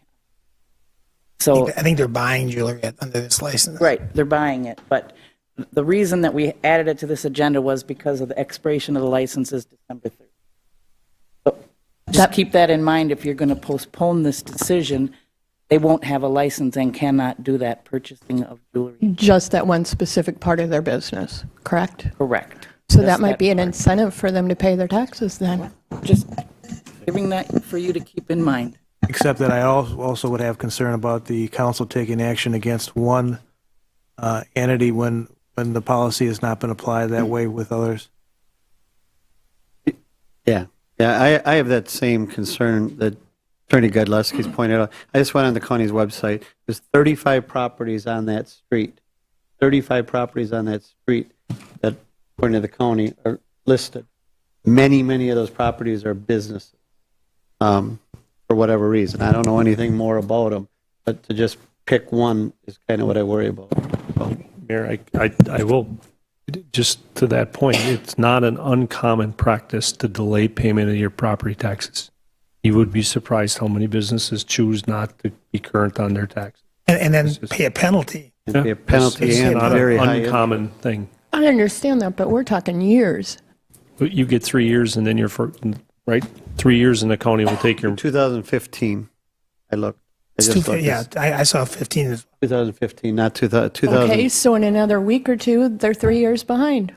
And the county takes the property. But it is legal, just That's so what you- they do. It's legal to do this. It's Yeah, illegal. Quite honestly, I can't speak for the county. If I may, can't speak for the county, but the county's going to make an extra $600 by taking ownership of that debt. Right. It's a revenue source above and beyond the 2,400 that I think I saw. It's they owe 12, us. it's 12%. They charge 12% interest. So I think 1% yeah. So I per think month. again, as long as I have the floor, I'm going to say if we want to challenge the methodology, I'm fully supportive of the council's right and responsibility to discuss that and create a methodology that we can do this. But to do it on one particular one because we happen to know about it, I think is wrong. So where do we start then? Well, we have a vote. Well, I have a motion understand tonight we vote on this, and then where do we start? Because there's going to be another one. An alderman can ask for something to be put on a future agenda. Correct. I think if I can, Alderperson Palmer's decision or request to find out how big is the universe, if it can simply be done, then let's look at that and say, okay, now we got 35 pages of stuff here. What are we going to do with it, and how do we want to manage it? I think you will be surprised by the detail we're going to have to get into to determine what methodology we want to use. But that's something. Okay, that's kind of what we get paid to do. Alderman Bates? Thank you, Mayor. I would be uncomfortable denying this tonight because, as we've said, we don't have it laid out before us, and we don't know who else might have fallen under this same thing before that we have approved, so it's not fair. And as chairman of the Public Service and Safety Committee, I would ask that, Mike, if you want to give me a call and we could define the parameters that we request from the county to see what it is. And as they have recommended, just to see what the universe is of this. Maybe there's 2 people, maybe there's 95% of them, in which case that would be important. And then at that point, I would say we'd have a discussion whether we add that, like to our beverage operator license. Is this another check mark that we put at the bottom? Are you clear with the county with your taxes? Alderman Coons? Thank you, Mayor. Sorry to prolong this. I'll be on the verge of being on topic here. And that only because it's been brought up in this whole idea of all this other work we want to do. I just want to clearly state that I can probably come up with a list of 20 things I want every department to work on before I'd want them to work on this. 20 things. We have to think about priorities.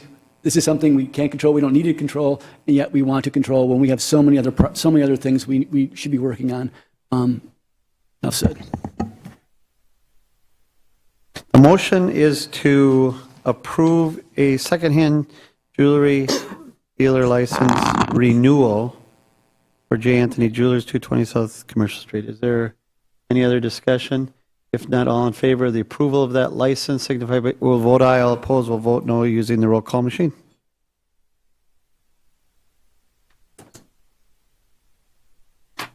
That motion passes 8-1. And then Alderman Boyette, you can ask that a future agenda item or talk to Alderman Bates, Chairperson Bates, okay?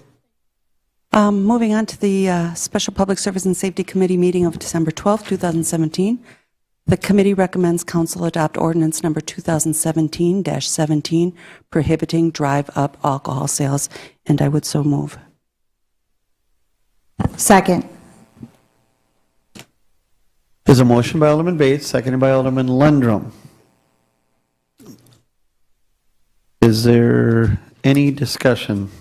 This is to deny the extension of premise application, or I'm sorry, adopt ordinance number 2017-17.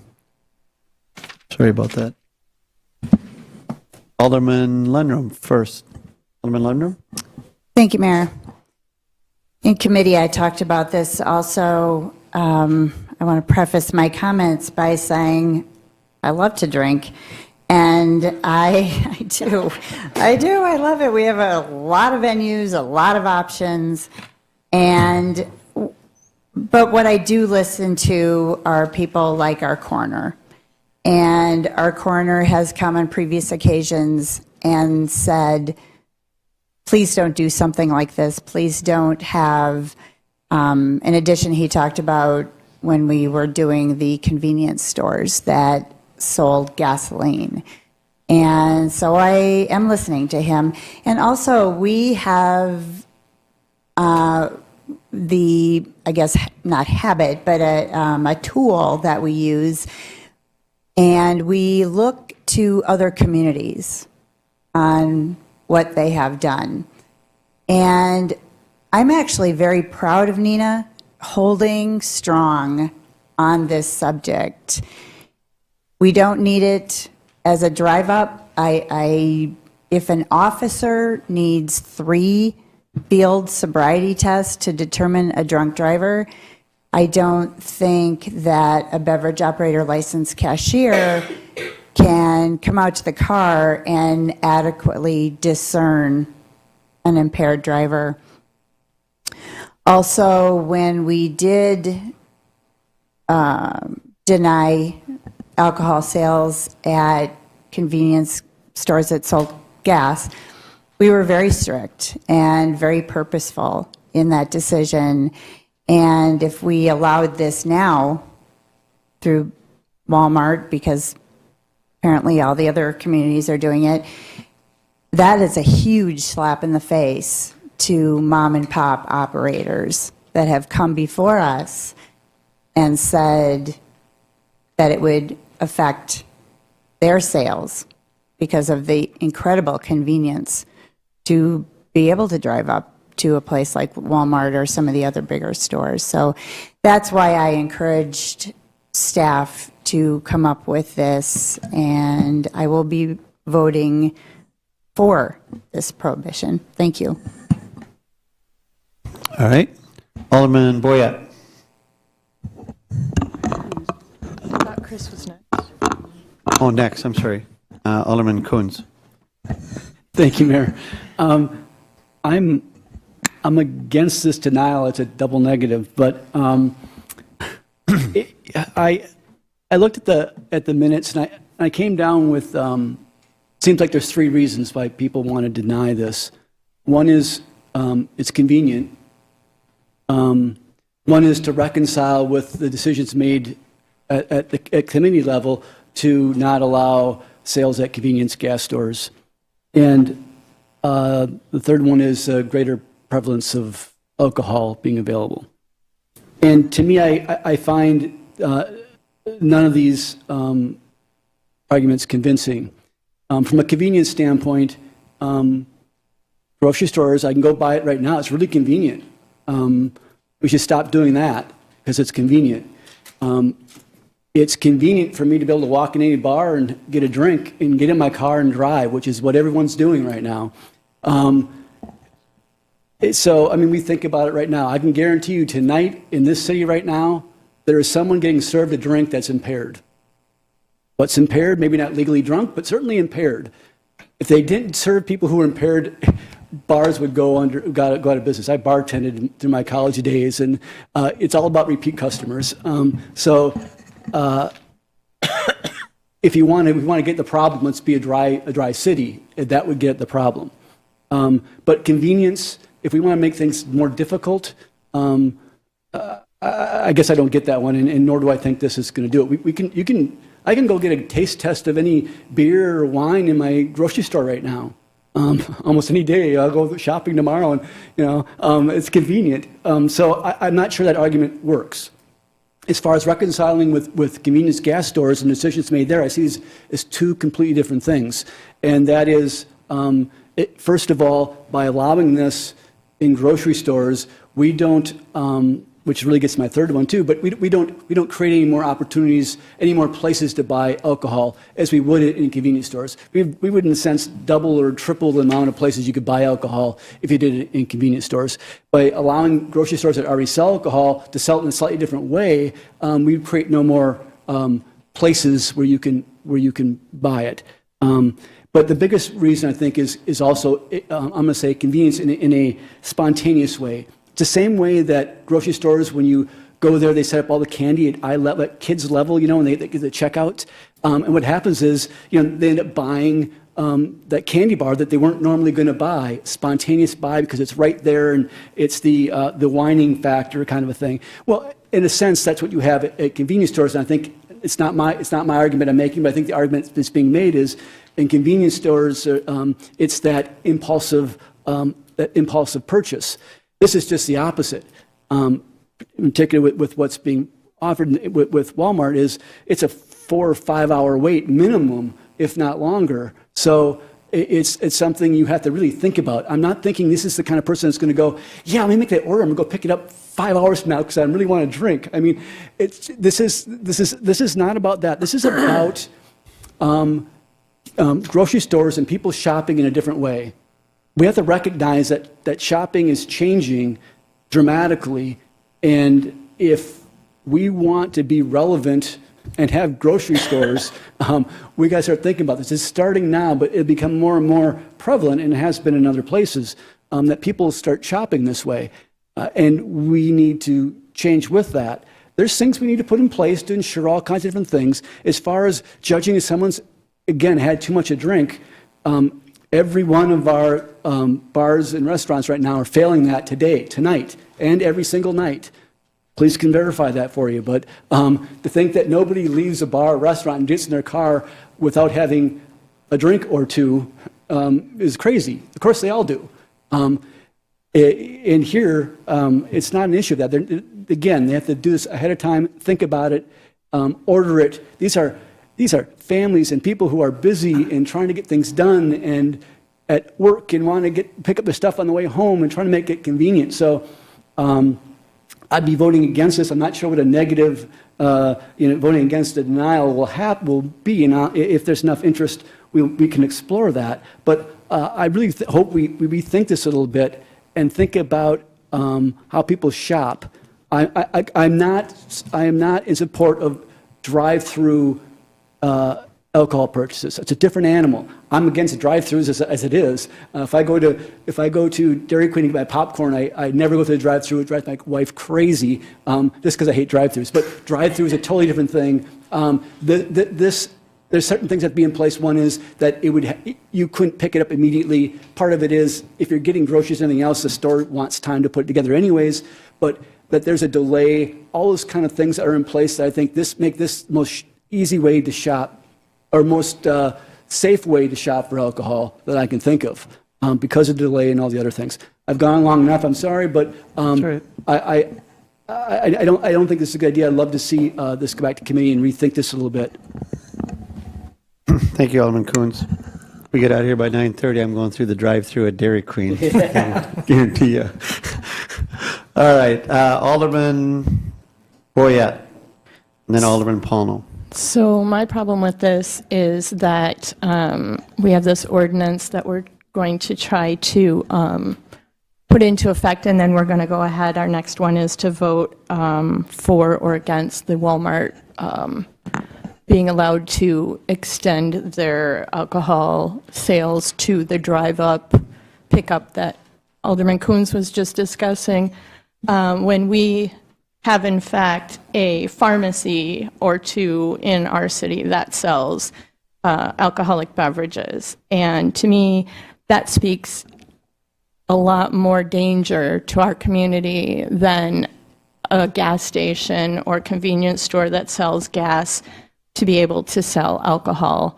When I have spoken with our coroner, Barry Busby, and he has said, yes, alcohol is still a dangerous animal. However, he has had more cases with drug and overdose problems than he has with alcohol in a long time. So until we address having pharmacies selling alcohol, I don't see where this ordinance is going to get a yes vote from me. I think we need to revisit this and possibly some of the other things that we do, because this is one hair on the head of millions, and I don't see singling it out.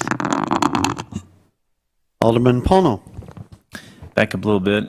Talk a lot about, in relation to this, the gas station.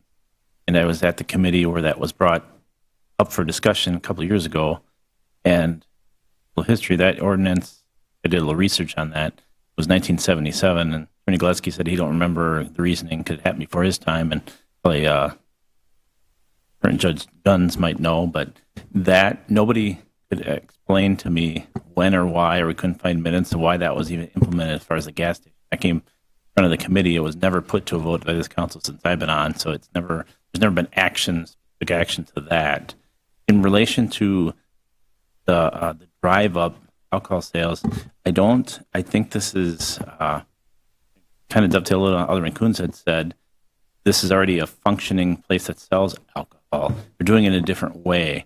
We talk about that we want young people, the mayor had mentioned before, we want young people in our community. And sit down and talk to some millennials and ask them about this. And, I rent to millennials all the time, and this will not endear them to our community, having a short-sighted vision such as this, because drive-up, and convenience is what they're all about. Apps, Snapchat, a whole host of things. To say that for the next generation that we're going to close the door on something like this, which is an extreme convenience for the young or elderly, I think is short-sighted, and I would definitely not be supporting this at all. Thank you. Alderman Bates. Thank you, Mayor. When I went to the municipalities convention, I always talk about it, there was a session on alcohol, and Neenah was mentioned as being a site that takes control of what's going on. I talked to a lot of residents, and I've mentioned this and said, what do you think about it? And a lot of people see Neenah as being a family-oriented city. We have no alcohol in the parks, no alcohol in public buildings, things like that, no alcohol at the convenience stores. They see that as a positive, as we call it, alcohol environment. It's not available everywhere. It's available enough places is what they see it. And it was talked about that more sites does increase your alcohol problems. And I disagree that you say that, okay, we've just pulled it outside the building. It's the same building. Well, now you're ordering it from home and you're driving up. And all of a sudden you now have a situation where someone's sitting in a car. If you've ever passed your neighbor in a car at this time of year, you can't recognize anyone. So are you going to expect the person to get out of their car, take off their coat, take off their hat to make sure that their driver's license matches them, whether their eyes are bloodshot, whether they've got nystagmus or whatever that is with the shaking of the eyes, whether they can walk? You're not going to do that. A bartender doesn't do that. Just because you say some of these things happen in bars, I would hope it doesn't. I mean, bartenders take their jobs seriously when it comes to not serving someone who's obviously intoxicated. So that's a sad thing to me. And the other thing is, we did have the county representatives from the health department, beyond what you were talking about, the coroner, imploring us to not go through with this. And the other thing is, when we give someone a license to do it, it's very difficult to take it back. This is one of those things where it's new. We don't know what's going to be going on. Neenah's got this history of how we treat alcohol. Is it going to hurt Walmart for 1 year to be able to sell everything but alcohol? I don't think so. So I will be supporting this. Thank you. Alderman Boyette. I just want to address some of the things that Alderman Bates had said. First of all, this ordinance is not going to change the activity of alcohol. You stated we don't allow it in the parks, so having this ordinance... I ask that you not try to personalize your discussion. Just address the council and not individual aldermen, okay? This ordinance is not going to change alcohol-related issues. I personally am a bartender. I have my license, and I would make darn sure that I was IDing people. If I had to have them remove their hat, I would, and whatever else, so that I could properly ID. Walmart already has a policy where if you're purchasing in the store, they ID everyone in the group at the register. So if it's one person that's 21 and they're with two 18-year-olds, they're not going to allow them to walk out of that store with the alcohol because that's their current policy. I would assume and hope that they would continue that with this as well. So again, you know, I just don't see that this ordinance is going to change anything. And like it was said before, we're not putting another building or another location of alcohol service in the city. We're just extending what we've already granted. And to Alderman Kuhn's statement, he's perfectly right. I mean, even our chief of police has said, you know, with a 4-hour gap, it's okay. I mean, 4 hours, I don't know a lot of people that are going to make plans 4 hours from the time they order their groceries and get a bottle of wine, that's going to create issues on our streets in our city. Alderman Hillstrom? Thank you, Mayor. Speaking with the police chief, he did state at the meeting that he is for this, making this change so that it cannot be permitted.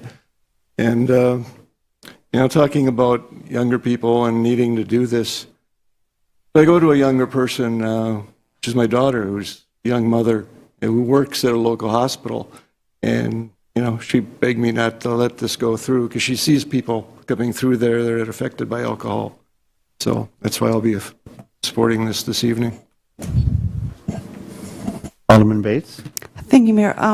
One of the things I want to say, if this does fail, I would expect a motion to come up to review it, because as it has been mentioned, the 4-hour thing is something that Walmart has put in. It is not in our books, so we could not enforce that from anyone.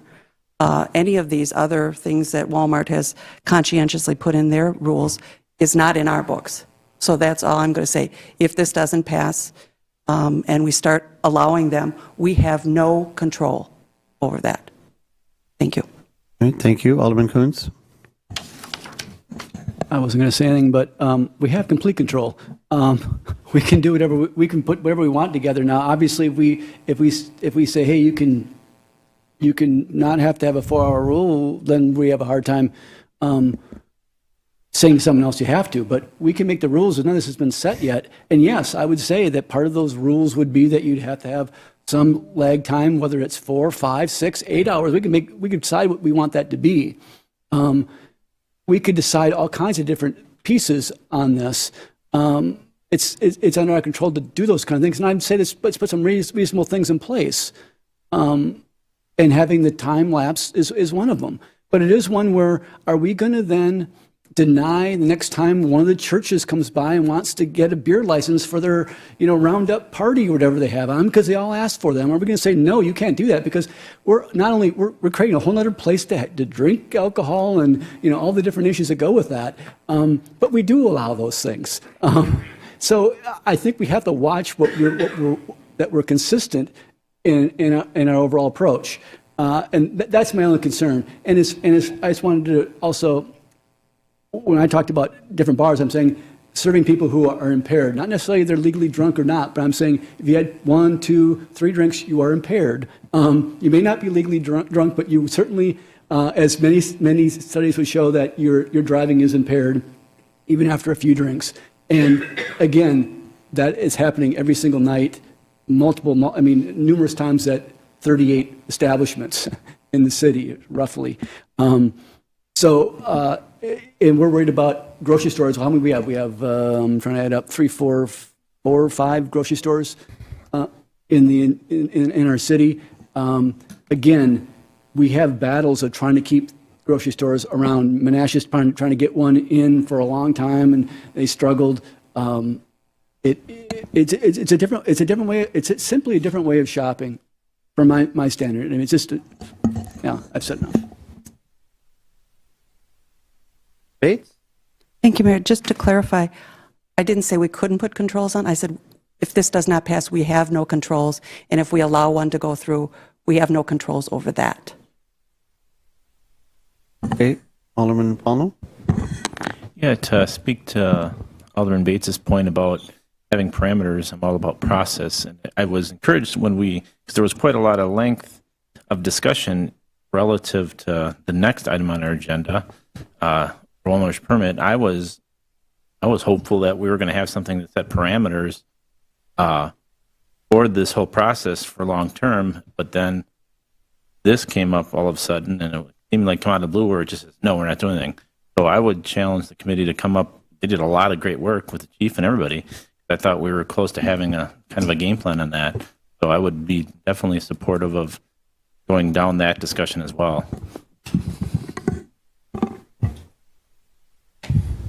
Thank you. Alderman Lundrum.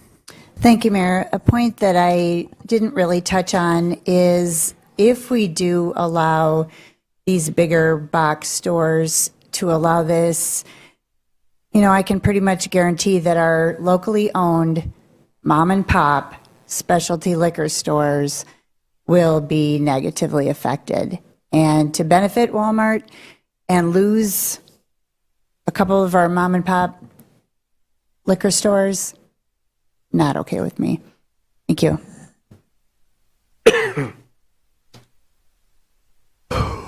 Okay.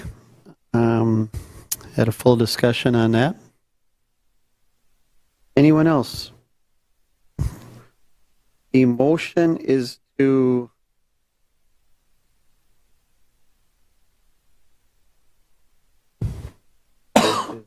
adopt ordinance number 2017-17 prohibiting drive-up alcohol sales.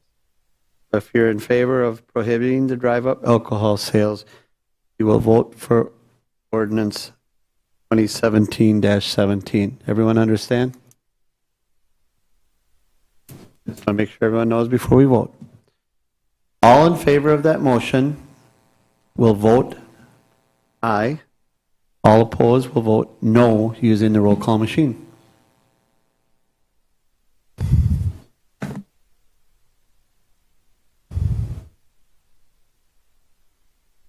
That motion passes 5-4.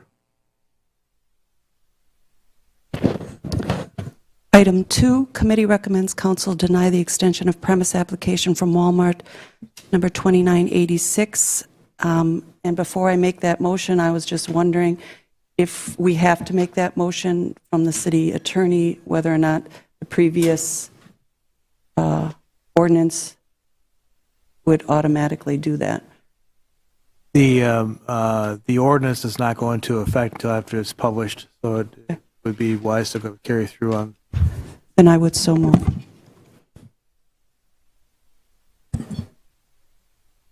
Second. There's a motion by Alderman Bates, seconded by Alderman Lundrum. Discussion, Alderman Paulno. Couple things process-wise. I know this is a motion to deny the application.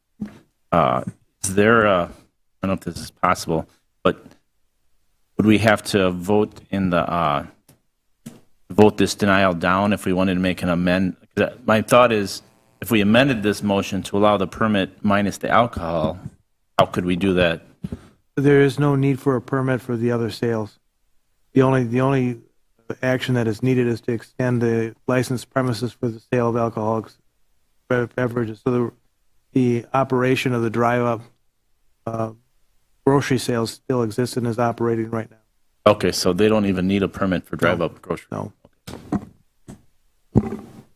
Alderman Boyette. So it's my understanding that every other Walmart in the state of Wisconsin has been granted this. We are the only ones that would be potentially not allowing this to happen for Walmart. I had suggested that we deny it originally and then give them 6 months to bring it back to us and reapply. But given we have the ordinance now, apparently we can't do that. So that's unfortunate because I would like to see in 6 months' time what the rest of the state has done and what the good and bad were. Well, you can change the ordinance next month if you wanted. So, your comment was can't do it. So you can do it because you just have to rescind the ordinance. Okay. Alderman Coons? Thank you, Mayor. A question to the city attorney. I'm assuming the only vote here that doesn't get us sued or cause all kinds of legal issues is to vote or the denial, regardless of my overall feelings. That's correct. And I just want to say, I mean, even if the other ordinance had gone through, I would not have been in favor of passing the Walmart ordinance as it was laid out. I thought it would need some work to shore up some things. To me, it was too much of repeating their application. I think we needed to be more generic and more stringent in how we wanted to handle that, but mostly moot at this point. So, Alderman Pauno? Just for clarification purposes, and if I remember from the rule book, if we voted this down, that doesn't take any action, then the council would have to throw something on the table or the floor to take action. So say that if we voted no on this and this voted down, that doesn't mean we're going to get sued. No. That's how it came across. As I interpreted the question, the question was if we granted the extension, the voting it down meant voting to deny the application for extension of premises. So voting yes on this is to deny it, voting no is not deny. That's correct. We just voted not to deny, it doesn't do anything one way or another. It just, Well, that is correct. yeah. So I'm going to vote no on this on that basis. All right. Alderman Stevenson. So hypothetically, following up on that line of questioning there, if one alderperson changed their mind and voted to approve this, we would be voting to approve the request and violate our own ordinance. If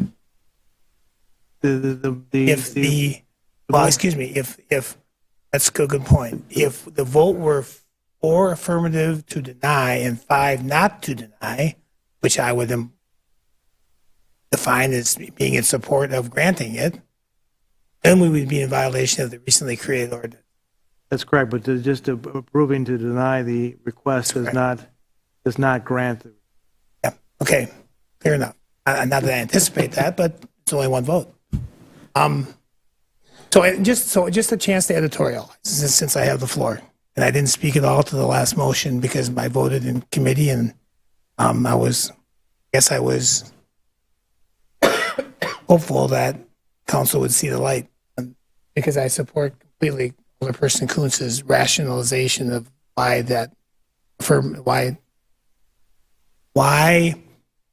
going back to a committee that asked and spent hours and asked the Walmart people to submit written documentation for their procedures and their methodology and then never chose to vote on the very work that they supplied the committee and simply said, well, here's the ordinance as we asked the city attorney to create it, but the motion was to deny it or to not allow it, regardless of all the work that was done to create it.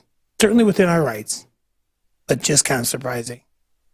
If that was our intent, why did we ask Walmart to jump through hoops to come up with a methodology that we thought would work and then never vote on it? Somewhat troubling. But the majority rule. Alderman Boyette? So if we voted to deny this, then the ordinance takes place when it's filed, you said, correct, Attorney? When it's published, which would be probably next Tuesday. So then if Walmart were granted this, they would be the one and only because they'd be grandfathered in. The motion, there is not a motion before to grant the premise extension. The motion that is before the council is a motion to deny the application for extending the premises. If that fails, that does not translate into a granting of the extension of the premises. That's a separate question. They have to come back through, and by the time it came back through committee, the ordinance was in place. So you would have to amend. Put an amendment to adopt the extension be in order or not? An amendment?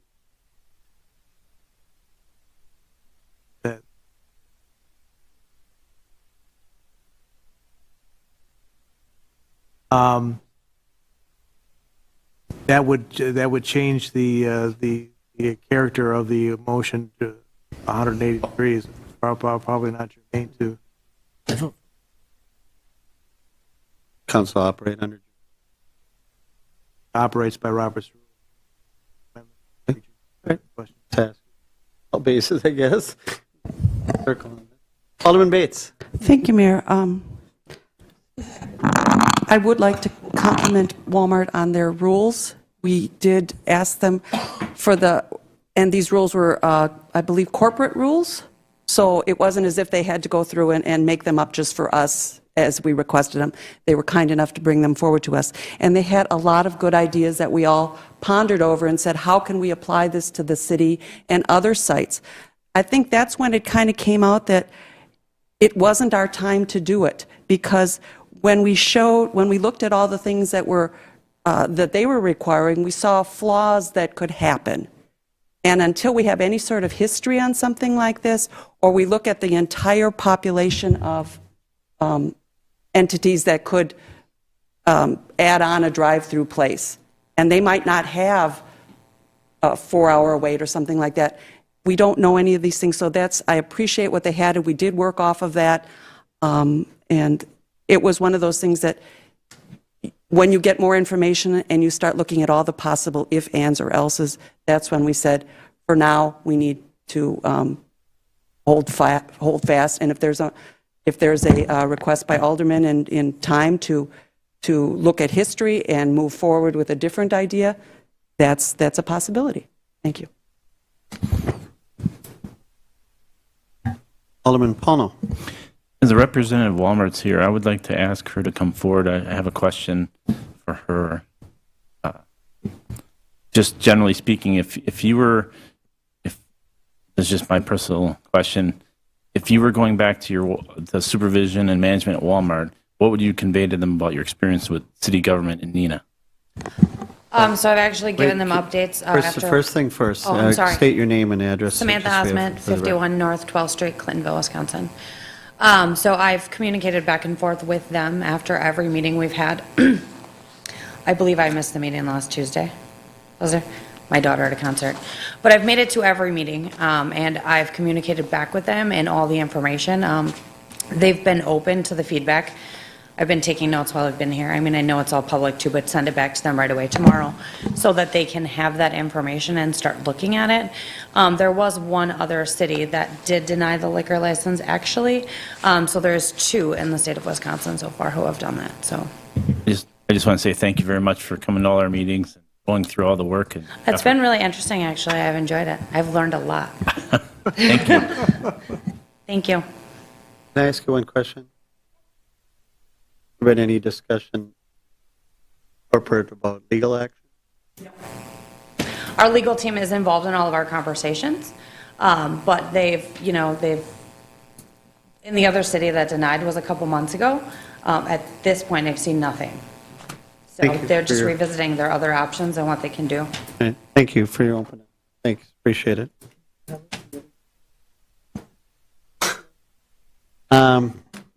Alderman Erickson? Thank you, Mayor. I have one more question for you. Oh, I'm sorry. What is the percentage of sales for alcohol with the other stores for the drive-through? I don't have those numbers. We just started in September in this area for Oshkosh, and both Appleton stores have this drive-up service also, and then both Sheboygan stores in this area, and we only started in September, and they didn't actually roll out any alcohol sales into the state of Wisconsin until October. So even the stores that opened last year didn't start alcohol till this year. Do you have any idea, just ballpark, what it would be? Not. It's only been about a month and a half, so I don't have any numbers. All right. I could get some and email them over. Sure. If you want to email that to us, that'd be great. Sure. Can I ask you one other question as long as it's popping in my head right now? Is Walmart or any store, you're always concerned about competitors, competitive disadvantages in that. As Walmart, if all the surrounding Piggly Wiggly, the Woodmans, the other stores in the Fox Valley, is this an issue that they're concerned that if they don't have and the other neighboring stores do in neighboring communities, that you could lose market share? The Neenah store? I don't know. I haven't heard that concern. I mean, we have the Appleton stores and the Oshkosh stores, which that's a concern for me personally, based on a sales volume. Our volume in the Neenah store is a lot lower than both of the Appleton stores and the Oshkosh store, for just the business they have, because we're a smaller community. So all three of those stores are 15 minutes from us. So I work a lot. I'm a mom. I have 3 kids. If I use the service once a week. I order my groceries online. I pick them up after work every week, because it saves me 3 hours of grocery shopping on my day off or taking the kids out at night. If I had to drive 15 minutes to get that bottle of wine I was going to make with the spaghetti dinner, I'd do it. It's that valuable to me that I don't have to then get my 5-year-old out of the car in the cold, take them inside to get that last item I just couldn't pick up. Okay. And that's the only, as I was thinking about this today, I mean, and I don't get to vote on this, but I don't want us to do anything, or I'm careful, I shouldn't say that, careful about putting any of our businesses at a competitive disadvantage. Alderman Lundrum talks about the little guys. I think Kruger's is a perfect example. They were concerned about when big box stores came in, and Kruger's adapted. They found ways to compete. But I'm just sitting here listening to your conversations, and that the Fox River Valley is only 10 minutes for anybody. So if Woodman's offers a service that the store in Neenah doesn't, would people elect to vote and shop with their feet and go to that other store, or Walmart in Appleton for that matter? But it could be a competitor, and then put our Neenah store at a more competitive disadvantage. So I just throw that out there because it's something I've been thinking about. Any other questions for me? Thank you very much for appearing once again. Thank you. So we are at committee recommends council deny the extension of premise application for Walmart number 2986 on Winneconne Avenue. The motion was made by Alderman Bates, seconded by Alderman Lundrum. So an aye vote for this motion will to deny the extension. All in favor will vote aye. All opposed will vote no using the roll call machine.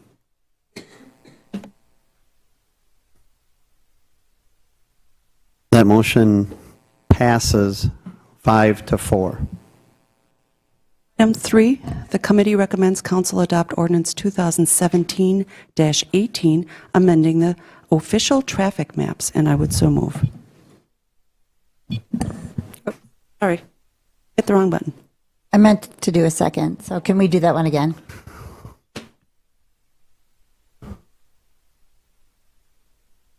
Moved by Alderman Bates, seconded by Alderman Lundrum to adopt ordinance number 2017-18, amending the official traffic.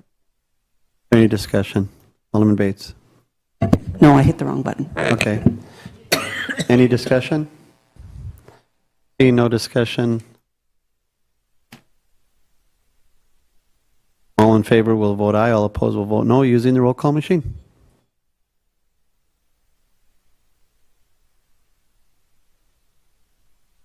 That motion passes 9-0. And lastly, the committee recommends council adopt preliminary resolution number 2017-38, curb, gutter, and pavement construction on Whispering Pines Lane, Lone Oak Drive, Pondview Court, Nature Trail Drive, Remington Court. And I would so move. Second. Alderman Bates moves, seconded by Alderman Lundrum to adopt the preliminary resolution number 2017-38. Any discussion? All in favor will vote aye. All opposed will vote no using the roll call machine. Oops. That motion passes 9-0. And that concludes my report. Thank you, Chairperson Bates. And just as an editorial comment, I did believe in committee I mentioned that whatever the outcome of the drive-up alcohol sales, I would hope that the next council, and there seemed to be some genuine, I think tonight I heard it too, that down the road we watch and we see what the experience is of other communities and make a commitment to maybe revisit this a year down the road, so, or earlier. Made that comment publicly earlier, so, okay. No report of that committee. There's no report of the Finance Personnel Committee meeting. Brings us to item number 10, the regular Plan Commission meeting of February 21st, 2017. Alderman Lane. Thank you, Mayor. Commission recommends Common Council approve the special use permit for the construction of a 105-foot tall telecommunication tower and associated ground equipment located at 512 South Commercial Street, subject to the following conditions. Any future expansion of the fenced area, addition of future equipment within the fenced area, or adding new antennas to the telecommunication pole will require an amendment to the special use permit. Submit a revised landscape plan which identifies the frontage landscape strip with a minimum of 3 shade trees and 7 shrubs. In addition, the landscape plan shall include evergreen plantings around the north, south, and east sides of the fenced area to create a visual buffer to the surrounding properties. No driveway access is allowed from Maple Street. All internal access to the telecommunication area shall be constructed of a hard surface material such as asphalt or concrete. Obtain all necessary building permits prior to construction and submit an exterior lighting photometric plan if exterior lighting is included as part of this project. Photometric plan shall indicate the location of all light fixtures and the intensity of those lights measured in foot candles at the property line. And I would so move. You did that in one breath, didn't you? Yes, I did. Very good. Second. There's a motion, long motion by Alderman Lang, seconded by Alderman Erickson. There was a memo handed out by Attorney Godleski that I had asked and directed him to do. And we apologize for the lateness, but this is, Bill, I'm not looking at you. But this was as recent as this afternoon. So we've been in discussions with Verizon and Central States, and Jim can expound on it, but there were phone calls going back and forth. I'll just say I initiated some discussions with them because I really don't want to lose those parameters that the commission and the council was interested in. I didn't want to lose those things that they agreed to, and with the court case, it became apparent that we lost those conditions. And so I, on my own, initiated some discussions through their government relations office and asked them if they would consider reinstating those conditions voluntarily if the council would consider the driveway access that they had asked for on Maple Street, which they believe was important to them. So with that, I'll have Attorney Godleski give you the details, and then we'll open it up for questions. In discussions with the attorneys for Central States, they agreed to they agreed to the other conditions that the Plan Commission had recommended, provided that the driveway access was available on Maple Street. The substitute motion would do that. The other issue is a clarification on the requirement to come back for amendment to special use, that the amendment to special use would be required if the if the leased area was expanded or the height of the tower was extended, that motion, that this would allow for the bulk of the conditions to be in place that the Plan Commission recommended, and gives the protections that the Plan Commission would recommend. So I am recommending that the council amend the motion before the council to provide for the substitute motion that is contained within my memo. Okay, thank you very much. Alderman Bates. Thank you, Mayor. I would like to make that motion to amend the previous motion. I didn't touch the button yet. To coordinate with all the restrictions or the following conditions that were worked out between the city and the cell tower company as outlined in the city attorney's memo. Second. Alderman Bates moves to amend the motion. It's seconded by Alderman Stevenson. So on that question, Alderman Paulno?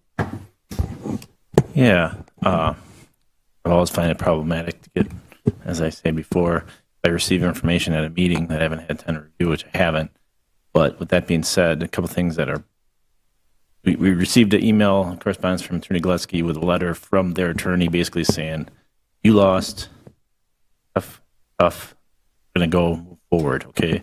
Now we have another alternative here, which I haven't really reviewed, but it has not been through the Plan Commission, as far as I know it. It has some of the things they want, but we're giving up Maple Street access. So, you know, what the delta of that, pros and cons, I guess I'd ask Director Hayes had weighed in about that access. Now, how much are we giving up and how much are we getting? And are we coming out ahead or no? Sure. I think we are. Essentially, we're maintaining every condition that the Plan Commission put on the special use permit, with the exception of allowing a driveway onto Maple. That's the option you have before you. I think the risk of the other option is don't allow the access and don't get anything else. So I think we have a lot more.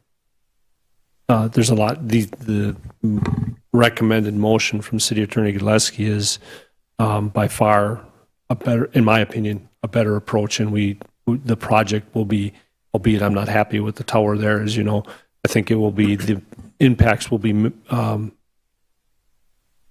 reduced somewhat by the conditions that would remain under the proposed motion. And I apologize, Alderman Paulno, but in their letter and in their discussions with Jim and I, they pretty much demand that we do this immediately, per se. So I would have liked to have ran it through the normal channels. I was playing the cards. Yeah, we have a very weak hand. I understand that. I mean, legally it seems like. But the Maple, why did we not want the Maple Drive access? Just simply, I think there's two reasons. One is to try to minimize any kind of commercial traffic onto what's essentially a residential street, albeit the traffic from this project is pretty minimal. Probably what may be more significant is if you allow this driveway, you have an open view into the site. The gate, you would not be able to put like vegetation in that in front of. It was a discussion in the Plan Commission. Right. If you didn't allow it, you could have all vegetation and cover it. Now you won't be able to have vegetation or shrubs or anything because you'll have to leave the gate open. So hopefully they'll have slats or something. And then the other discussion we had was that if a vehicle was exiting that site, the headlights would go into a residential area. They testified that they would probably exit that site maybe once. So, big. Thank you. you. Alderman Coons. Thank you, Mayor. I think I probably know the answer to this, but I need to ask it anyways. So the state then is taking away all local control. Not only can they put a pole anywhere they want, but if you say, I don't think that's legally right, I think you've done that against ordinances, and so we fight that in good faith and lose, then they can demand the special use permit, and we have to just give it to them in any form. We have absolutely no control, even on special use. I mean, because they can demand all they want. I don't care what they demand. I care what they can request legally. And so, so from a city attorney standpoint, we're saying they have every legal right to say but we have to issue them a special use permit with no restrictions. They didn't say it, a judge. That's what I'm wondering. Different branch of government. The mayor is correct. I mean, the decision to reverse the council's action was handed down by the court, but sort of the logistics of how that worked is that the statute provides that the permit is deemed granted if action is not taken within 90 days. By reversing the action of the council, the court effectively provided a situation where the decision was handled more than 90 days past the finalization of the application, so the permit was automatically granted. So the permit's granted, but we're not saying that. They're asking for a special use permit. That's different. I mean, to me, that's two different things. Right. Here, Director Hayes. Just what I had argued with the mayor and city attorney is that special use permit provided all these conditions. We included a driveway. I argued that the driveway opening is not necessarily part of the special use permit. Our Public Works Department has the ability to allow or not allow a driveway opening. I think what the mayor had seen from his perspective is we may be able to trade the driveway opening and get all these other special use permission, these other conditions that we had proposed back on the table. And that I think, Mayor, is, if you can correct me if I'm wrong, but that's how I viewed this coming out the way it did. And I'm not arguing. I think the mayor did a nice job of trying to negotiate here. I guess I'm just wondering, do we have a job left anymore? Or is this legislators are going to decide for us everything and we can just all go home? But it is one, I guess I'm looking at it because this sets a very evil precedence of what could happen. And we've mentioned it before. And if you even try to fight it, then all of a sudden, has this ever happened before where someone says, we want a special use permit and offer it to us and we will dictate what's on it? It seems so bizarre to me. Well, that's the nature of the statute that was passed. Appleton was lost as well. It's just sad, I guess, and I'll leave it at that. All right, thank you. Alderman Bates? Yes, thank you. A question for the city attorney. Has the tower company reviewed this and okayed? Yes. Okay, so going on to the one thing that I see is slightly different, other than the Maple Street, is the possibility that they do not, or they do not need a special use permit if they change inside the kind of footprint, except if they go higher. That's correct. Now, if they added a separate tower, does that consider higher because it's now? It's changing the footprint. Because okay. Even though it might be still inside the same fencing? Well, you're talking about a second pole. Yeah. They have capability of adding co-locates on the existing pole, Right. and that would be permitted without a special. So that would kind of like grow the stuff that's on top. That's okay. At that point, if it was a special use permit, do we normally would we have had control of that under the state anyway? Would we have been able to require them before we went to court on this? You're talking about under the if they had an existing tower and they wanted to put co-locates on?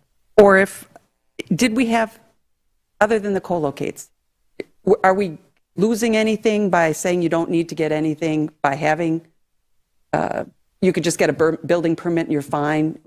They would have been able to do that before, right? That would be my understanding. I defer to. Okay. So that's pretty much. If not for the special use permit, they could have went in a location and built whatever they wanted without any input from us. Okay. Under the current legislation. And the co-locates wouldn't have required a special use permit change anyway, so thank you. Alderman Erickson. Thank you, Mayor. I have a question for Director Hayes. Are they going to go forward with building on this location? That I don't know. The city attorney and mayor had the most recent conversations. I know there had been some talk, City Attorney Gillespie, about this maybe not being the right location, but I don't know. I haven't heard anything differently. I did have some conversations with the attorneys for Central States, and there was some indication from the engineers that the location of the site, of the ideal site, circle of location that's required by statute may be modified, but that seems to have fizzled. Oh. Thank you. And the discussion For this, and if they get their permit, how soon would they start construction? I don't know, but based on the conversations, it would be relatively soon. All right. Thank you. Alderman Boyette. So excuse me, I have two questions. First of all, I was kind of what Alderman Erickson was saying. Are they going to be happy with this site, or can they potentially put up another in the city? Excuse me. Or are they just limited to the one? The special use permit is specific to this site, so if they applied for another site, that would require special use permit there, subject to the conditions of the state law. And the state law currently says basically we have no say. Well, we have limited say, but I explained to the mayor in discussions about it, the discussion with members of the council regarding the way the court case went, is that the issue turned on what was substantial evidence, whether the evidence that was relied on was speculative. The court accepted the definition that I found in case law for what substantial evidence was, and I thought that it might be enough for them to find in favor of the city, but the court ultimately found that the evidence that was relied on by the council was speculative, therefore not substantial. And my second question was for the mayor. What came about with asking our state representative Mike Rourcast about helping us, or what he's going to do in the future for this?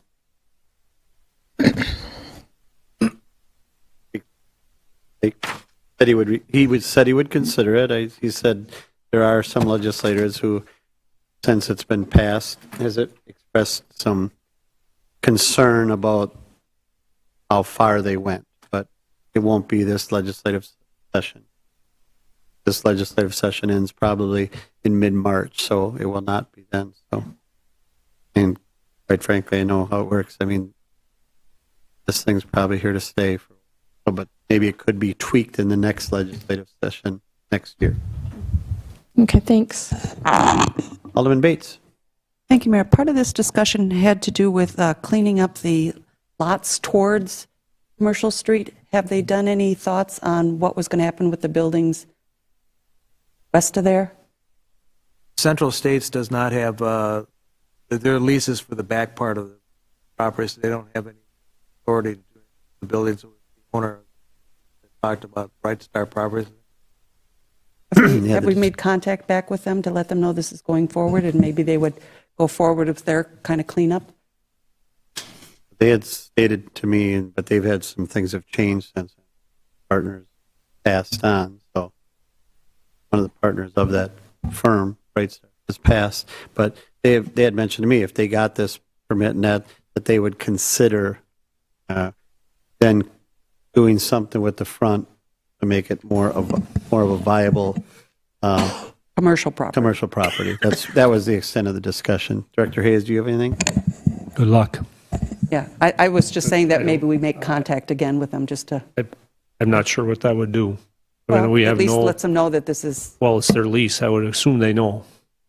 Right? I mean, they're leasing the tower property is releasing from. They're the ones who are from going to them, start so getting they the would- revenue. yeah. They would know. But Yeah. Okay, but it's a good thought. It's a good suggestion. Okay. Alderman, Council President Stevenson. Thank you, Mayor. City Attorney question, do the state law allow us to deny a permit application based on concentration of cell towers? No, I don't believe so.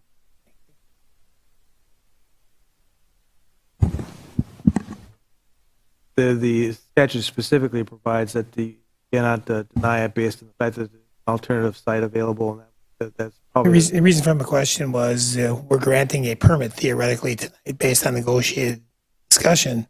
If they don't build one there, they want to put something somewhere else, we are susceptible to having a tower put there anytime they want to put it in. And if they move 3 stories down or two properties down and build a tower because it's lower cost at this time, and then they turn around and build a second tower because the market drives it, now we have a concentration, but we already accepted one, and then we accept another one because it's not up yet. And are we losing any kind of negotiating power because we've granted, but they haven't built, and now they reapply at a different site? As I recall, as I recall, the special use permit, if it's not utilized within a year, it expires. I believe that's the case under our ordinance. So there is a grandfather or a sunset provision in the ordinance with regard to the special use. If it's not used, If there were limitations based on concentration, special use permit was granted for this site, and within a year they want to put a second tower up, they go find another site and you're not allowed to have 2 in the same site, but so they grant one, they get one permit, then they move two parcels down, get a permit because there's not a concentration issue there yet. But they build a tower, then they go back, turn around and come back and put a second tower because they have the permit. As I was in my former job, I was there when those discussions were taking place, Todd, and that comment came up that, what if one cell tower company built one, and then 2 lots away, a different cell tower company bought one, and the locals didn't have any control. And as I recall, we don't have any control. So concentration of those cell towers was not part of the legislation. Hopefully the market will drive the desire for concentration. It'd be a lot less expensive for them to buy into this tower with extension. It would be to build their own, buy the property. Yeah. I can just. Alderman Palmer, you have anything? Just one question, and maybe it's a fruitless endeavor, but has there been any discussion aesthetically how the tower looks? Is there any way to talk to them about making it more Neenah friendly? Maybe. I saw ones built like trees in it. Yeah, I mean, maybe a Neenah rocket. I mean, maybe it sounds facetious, but I'm serious as far as what kind of input could we have? Make it less of a. Under the statute, we could have a. We could ask. I'm just saying, have communication. Yeah, we could ask, but there is no basis. Aesthetics are not a permitted basis for denying it. I'm not saying deny. I'm just saying just talk to them about it. I was certainly conversation started because my relationship. Yeah. I can make another. Yeah. I mean, probably a fruitless endeavor, but enter the talk. So if I could, let me ask, what would you see that would look good? Well, sometimes they do like trees. They camouflage them as trees and that. So I would ask you that. Would a 105-foot tree look good there? A palm tree? I only say that because I know sometimes you see, and you'll know it when you see it, but the next time you see a really big fat flagpole, it's not a flagpole, it's a cell tower. You go, why does that thing look so? It's because it's a cell tower. That's one way they do it. I know our conversations have deteriorated with that company because of where we are, and we've talked about those type of aesthetic things in the past and never really have come up with a good idea. I just wanted to add, while I have the floor, that this comment Alderman Council President Stevenson was referring to. This property, we required a special use because there was a residential use on this property. if this property would go on, if this project would go on any other commercial property along South Commercial Street, there wouldn't be a special use permit. They would just do it, and we would have no say. That's an issue with the legislation, not an issue with our ordinance. But Okay. Alderman Boyette, and So now I have a question for you, Mr. Hayes. So any given property that's for sale on South Commercial Avenue, they could come in and buy it and and erect a tower, and we couldn't do anything about it? essentially, pretty much. essentially, yes. Doesn't necessarily have to be for sale. You're correct. They could lease, they could buy, they could put up the tower. The legislature I has don't know if they even preempted, need site plan. they've preempted communities Ordinance from doesn't the local the statute control, as doesn't. Alderman Coons has stated, so yep. Okay, so we have a amendment to the original amendment that was put in by Alderman Lang from the Plan Commission. You have an amendment to the original. Amendment to the motion, thank you. So all in favor of the amendment that Attorney Godleski had handed out here? All in favor of that amendment will vote aye. All those opposed will vote no using the roll call machine. Thank you. That motion passes 9-0. Now we have to vote on the amended motion. That's correct. So that becomes the motion now, because the amended motion becomes the motion. Is there any further discussion? Alderman Boyette? I just want to clarify, they're going to go with our decision then, correct? This has been agreed to. Thank you. All in favor of the motion will vote aye. All opposed will vote no using the roll call machine. That motion passes 9-0. Thank you, and thanks, Jim, for some hard work in the last 24 hours.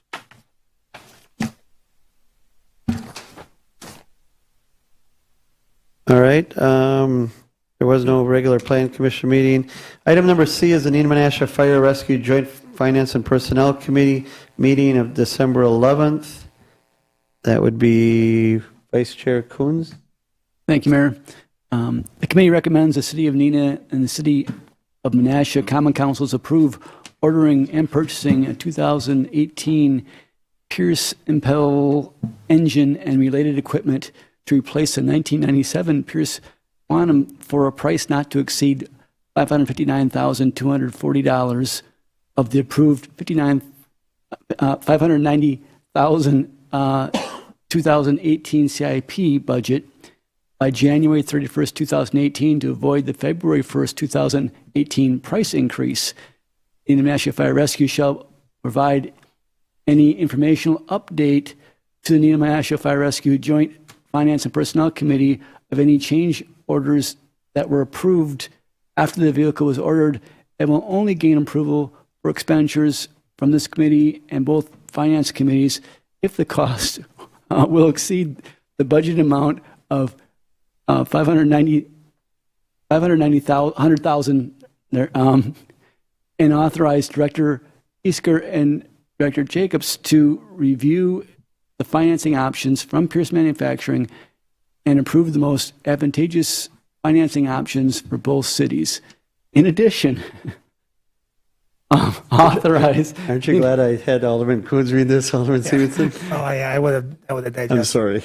In addition, authorize the Neenah Fire Rescue to sell a 1997 Quantum, Pierce Quantum once the new engine is in service, and I so move. There you go. All right, there's a motion by Alderman Coons. Second. Seconded by Alderman Stevenson. Questions or comments? Alderman Stevenson? Yeah, I want to first acknowledge that Tara wasn't at the meeting, and the minutes were being taken by Chief Clone. Let me tell you what the real motion was. The real motion, in essence, that was to authorize the expenditure of up to $590,000 of budgeted dollars, specifically authorizing and approving $559,240 of the bid price for the vehicle, and then ask the staff to report back to the Neenah Fire Rescue Finance and Personnel Committee any change orders up to the $590,000. In essence, we authorized $590,000, and the difference between $590,000 and the quoted price of $559,240 could be identified as a contingency fund. The reason I made that motion in that manner was for this reason. I trust and believe the department heads and chiefs and assistant chiefs, associate chiefs, in managing the purchase of the base vehicle, it's a special unit, and manage the change orders and the methodology for approving the change orders, dealing with 2 municipalities. I felt was the responsibility of the Joint Finance Department, and hence to the committee's councils wouldn't necessarily have to take action on every change order. That's the responsibility of the Joint Neenah National Fire Rescue Finance Committee. I did ask also, Chief, that I hadn't seen it yet. There was concern, and I know Alderperson Palmo had shared with me some concerns, and we discussed it in committee at the second meeting. About the value of a specially spec'd vehicle like we're buying here, and the experience we had in the last 2 vehicle purchases, which were emergency purchases based on equipment failures prematurely, although those units had been budgeted in out years. The response from the chief and the assistant chiefs was that in both cases, we have purchased spec'd vehicles, and we have added incrementally stuff to them to make them function in the manner in which we wanted. Chief, I had asked that we document the spec truck purchases to date and then document all the other additional equipment. I hadn't seen that yet, but I believe and I remember that there were purchases made to these spec equipment. So I'm comfortable moving forward with the motion as it exists on the floor. Thank you for that explanation. Alderman Bates? Thank you, Mayor. So to translate the one phrase, it says, and will only gain approval for expenditures from this committee and both finance committees if the cost will exceed the budget amount. Is that saying that you only need to approve things that go over $590,000? The only thing that would have to come back to the 2 councils would be expenditures beyond $590,000. Okay, so that's not, and they'll only gain approval. They only need to come to us for approval. I tried to tell Tara that, but she wasn't. Yeah. Nice sentences. Thank you.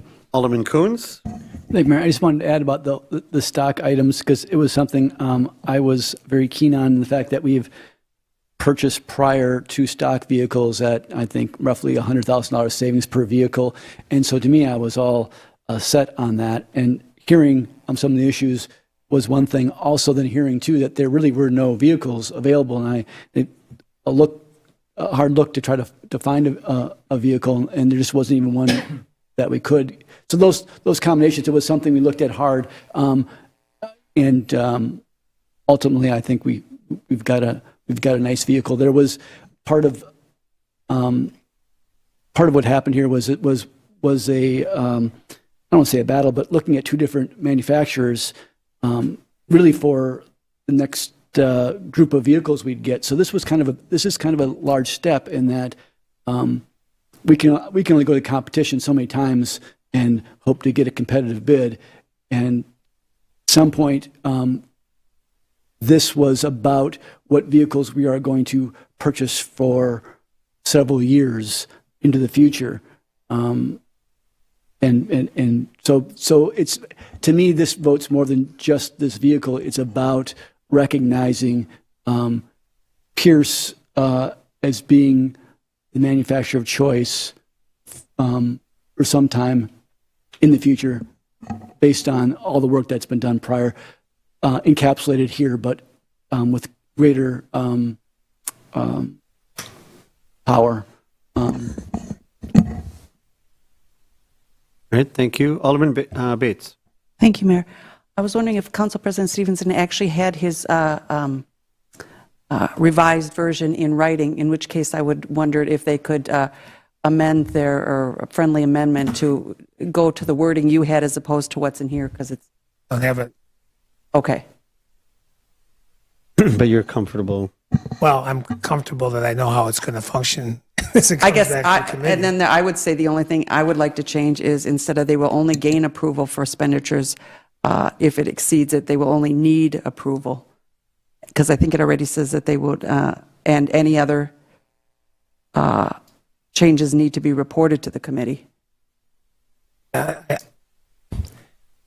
What confuses me is the verbiage there that says informational update to the National Joint Fire and any change orders that were approved after the vehicle was ordered will only gain approval for expenditures from this committee in both finances. That's very wordy and doesn't need to be there. But it's I don't know that it's I can understand it either way, and I know that once if they come back with expenditures that exceed $590,000, they're going to have to make a recommendation to the committee to authorize that, which would then come back to each council. So I don't know to be honest, I don't know how to wordsmith that. Yeah, because what I'm confused about is it sounds like any change orders that are under $590,000, they would not get your approval of. Well, and they're not required to. My motion is they have to report it back to the committee, and that they want an extra $6,000 for a stainless steel chassis because it determines it's better. But it also states that they'd only gain, if it's over that, which case it would be one of those situations where if it's over that, you automatically give them approval. It doesn't say come before us to ask for approval. I guess, again, being there, I might be the only one that thinks this is okay, because I kind of understood it, but... That's because he's not good with numbers. I don't know what that says about me or you. But I think the body of what's in here is correct, because there were two things that happened. Alderman Stevenson did want there to be a true reporting back to the committee for anything that exceeded the 559 up to the 590. Anything that exceeded the 590 then would not only need to be reported, but would need to be reported and approved by both the committee and the council. So there was a distinction there, but I think But if you looked at the one word where it says will only gain approval no, for I think expenditures, I would could agree you with change you that to that will I only think the word need approval? might be more appropriate and more clarity. But I as Alderman Stevenson did suggest, the motion was to at least make sure that the fire department reported back to the committee anything that happened within that 559 up to 590. Not that they could just do it carte blanche without anybody knowing about it. They didn't have to approve it, but he wanted the committee to be aware of what was going on all the way along the line. And then once you hit the 590, if there was still something else the chief felt they needed, then the whole approval process kicks in. So for the most part, I thought the wording, even though it was the longest sentence I've ever seen in my life, other than that, I do think maybe the word need, Alderman Stevenson. Okay, so we're talking about specifically where, putting need where? With the line where it says, Finance Personnel Committee of any change orders that were approved after the vehicle was ordered and will only, instead of gain approval, will only need approval for costs that exceed 590. I think that's a change that makes it clear. I can understand that would make sense. Yeah, okay. Or only need to gain approval. Maybe that you could, either way. I would say, yeah, we changed the word gain, but need. Yeah. That would agree. Alderman Coons, are you willing to accept that friendly amendment? Yes. Thank you. So that will be noted by the clerk. Yes. Yep. All right, good suggestion. So the moral of the story is anything that goes 150 feet in the air tonight, ladder trucks or cell towers, paragraph and a half. Jane did it much better with one breath. Jane did it without taking a breath. So. All right. So there was a friendly amendment to change that one word. Is that okay? To change that word. All right. So there's a motion and a second. All in favor of that motion will vote aye. All opposed will vote no using. Are we ready to open the roll?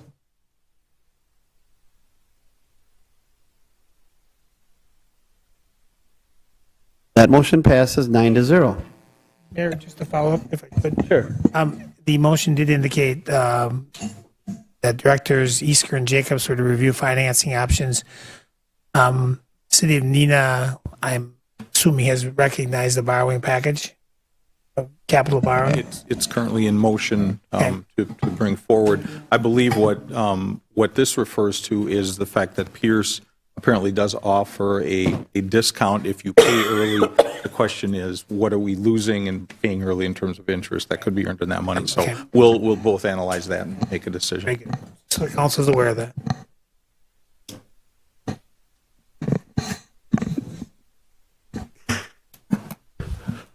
And that's the end of my report. All right, thank you very much. Item number D is the Board of Public Works meeting of December 12, 2017. Vice Chairman Hillstrom. Thank you, Mayor. We have one informational item and 4 action items from this date. The first informational item is the board approved pay request number 1 for contract PR 01-17, Loop the Lake Bridge Crossing to Pfeiffer Brothers Construction Company Incorporated, Neenah, the amount of $326,847.48. First council action item for this evening. Board recommends council approve the final payment for contract 3-17 for the parking lot, street, and trail construction of Summers Construction Company Incorporated, Shackton, for $162,451.20, and I would so move. Second. There's a motion by Alderman Hillstrom, seconded by Alderman Stevenson. Approve final payment for contract 317. Alderman Paulno. Where are the, I guess, Director Kaiser, where are these relative to budget?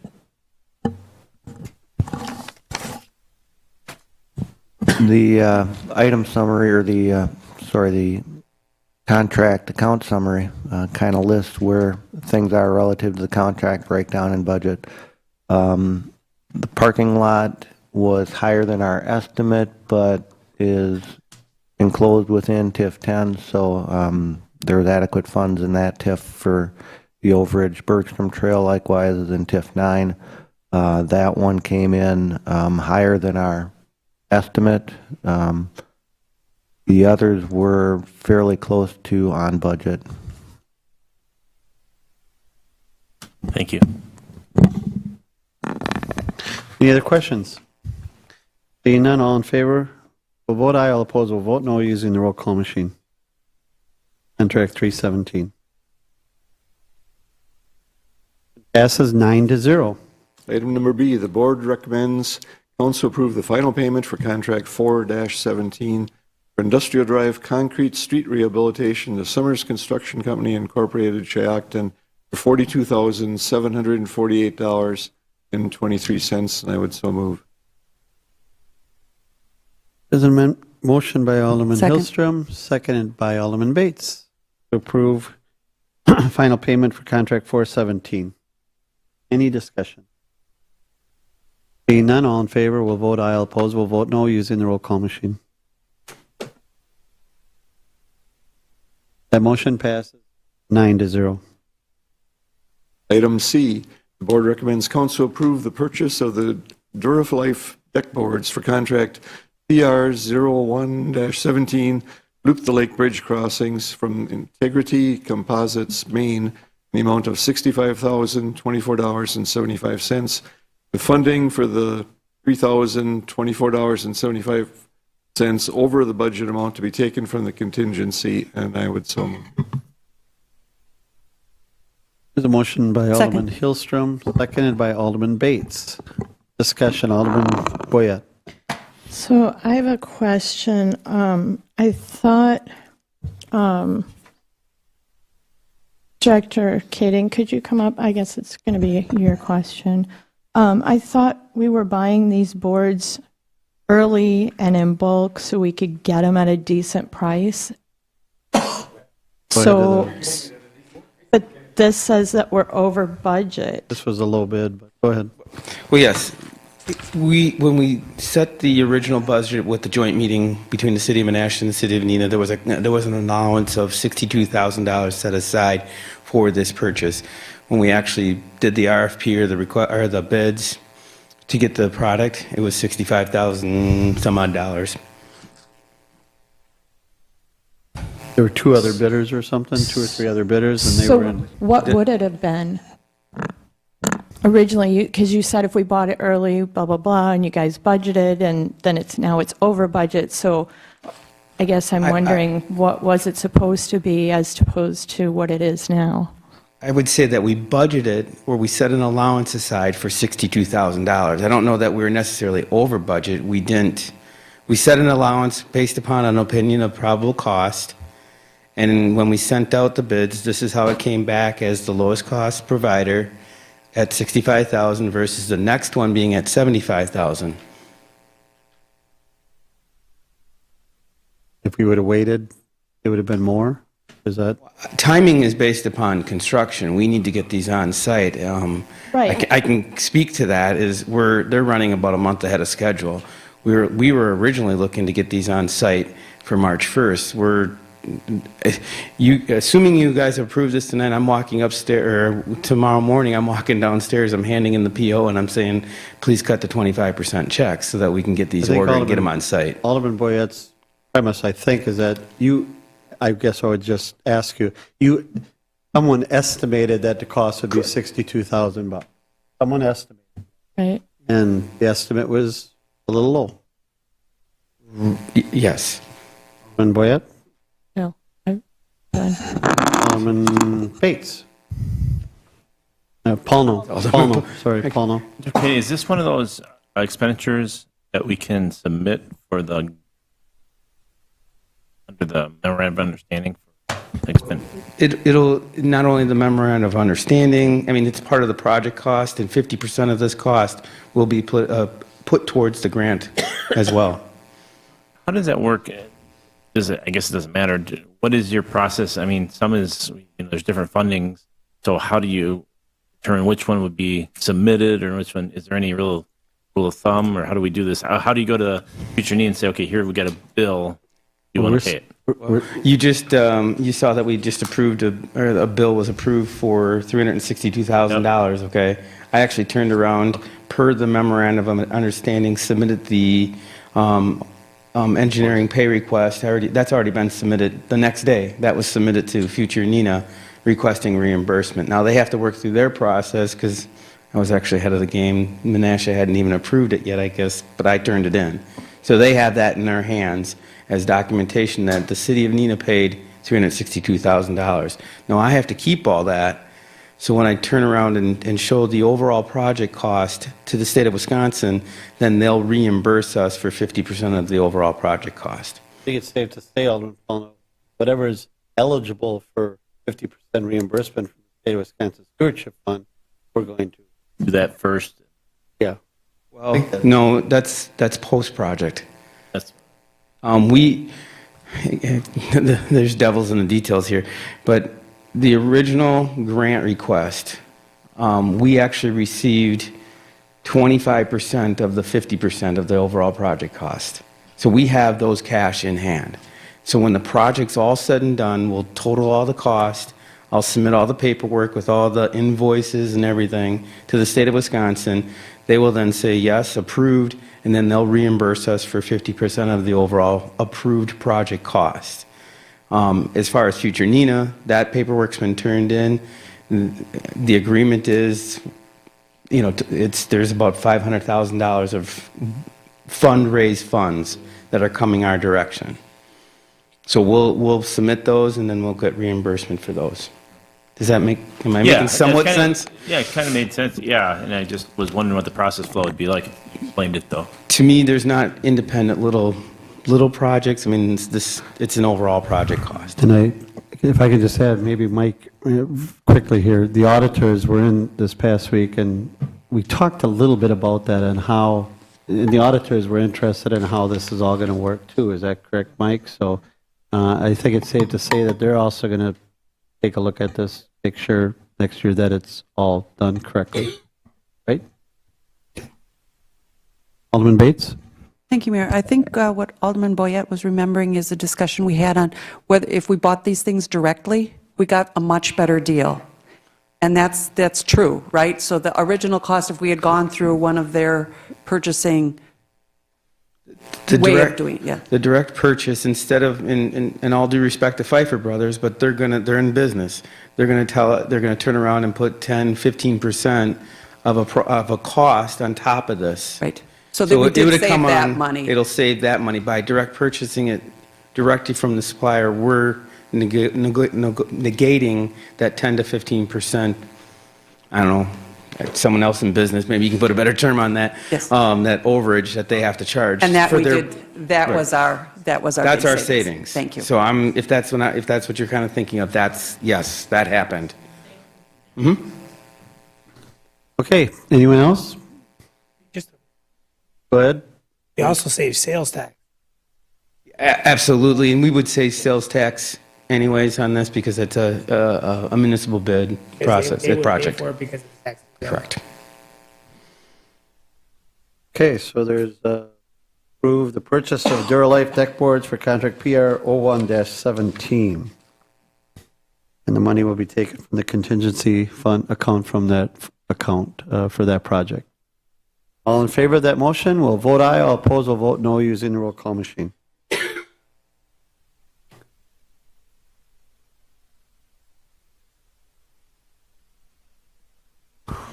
That motion passes 8-1.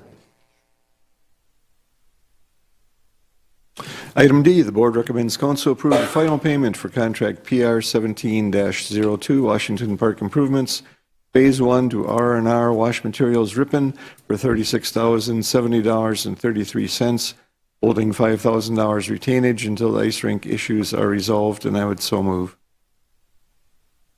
There's a motion by Alderman Hillstrom. Second. Seconded by Alderman Bates.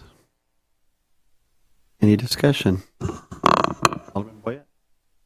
Of course, we're going to have a discussion. Come on back up, Mr. Kading. So, obviously, I have concerns about the drainage in that area. Now, I know somebody told me we have to wait a while, just let the ground do whatever it's going to do. Kind of like when you're buying carpet, you need to let it blossom, fine, whatever. This ice skating rink, now I've driven by different hours of the night. The lighting there isn't on. I'm wondering why. Secondly, the rink doesn't seem to be fully in. I don't know if you're doing it like one layer and then wait a week and then do another layer. Maybe the temperatures aren't set for ice. I don't know. But also I'm wondering, what are we going to withhold? $5,000? Maybe we should be holding more, because is it going to be a $5,000 fix if they can or can't fix what is there now? Because the way I see it, in my personal mind, we took a drainage issue before this park and we moved it. And now we've got the same drainage issue, only it's in a different place in the same park. Maybe I'm wrong, but that's my perception. So if you could help me understand those items, I would appreciate it. There's several to unpack here, so just contractor fix. Okay. First of all, let's address the lights.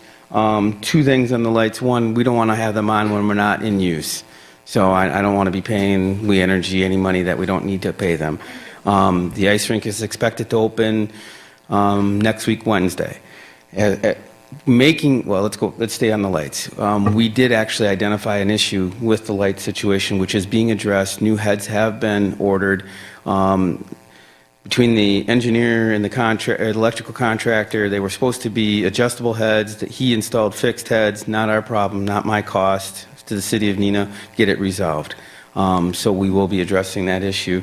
Unfortunately, they're not in until early in 2018 in January, the first week in January. So as soon as we can get those installed, we'll get those installed.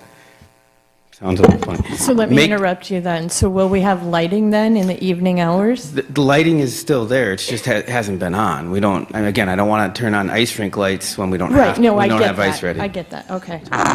As far as ice making, that's.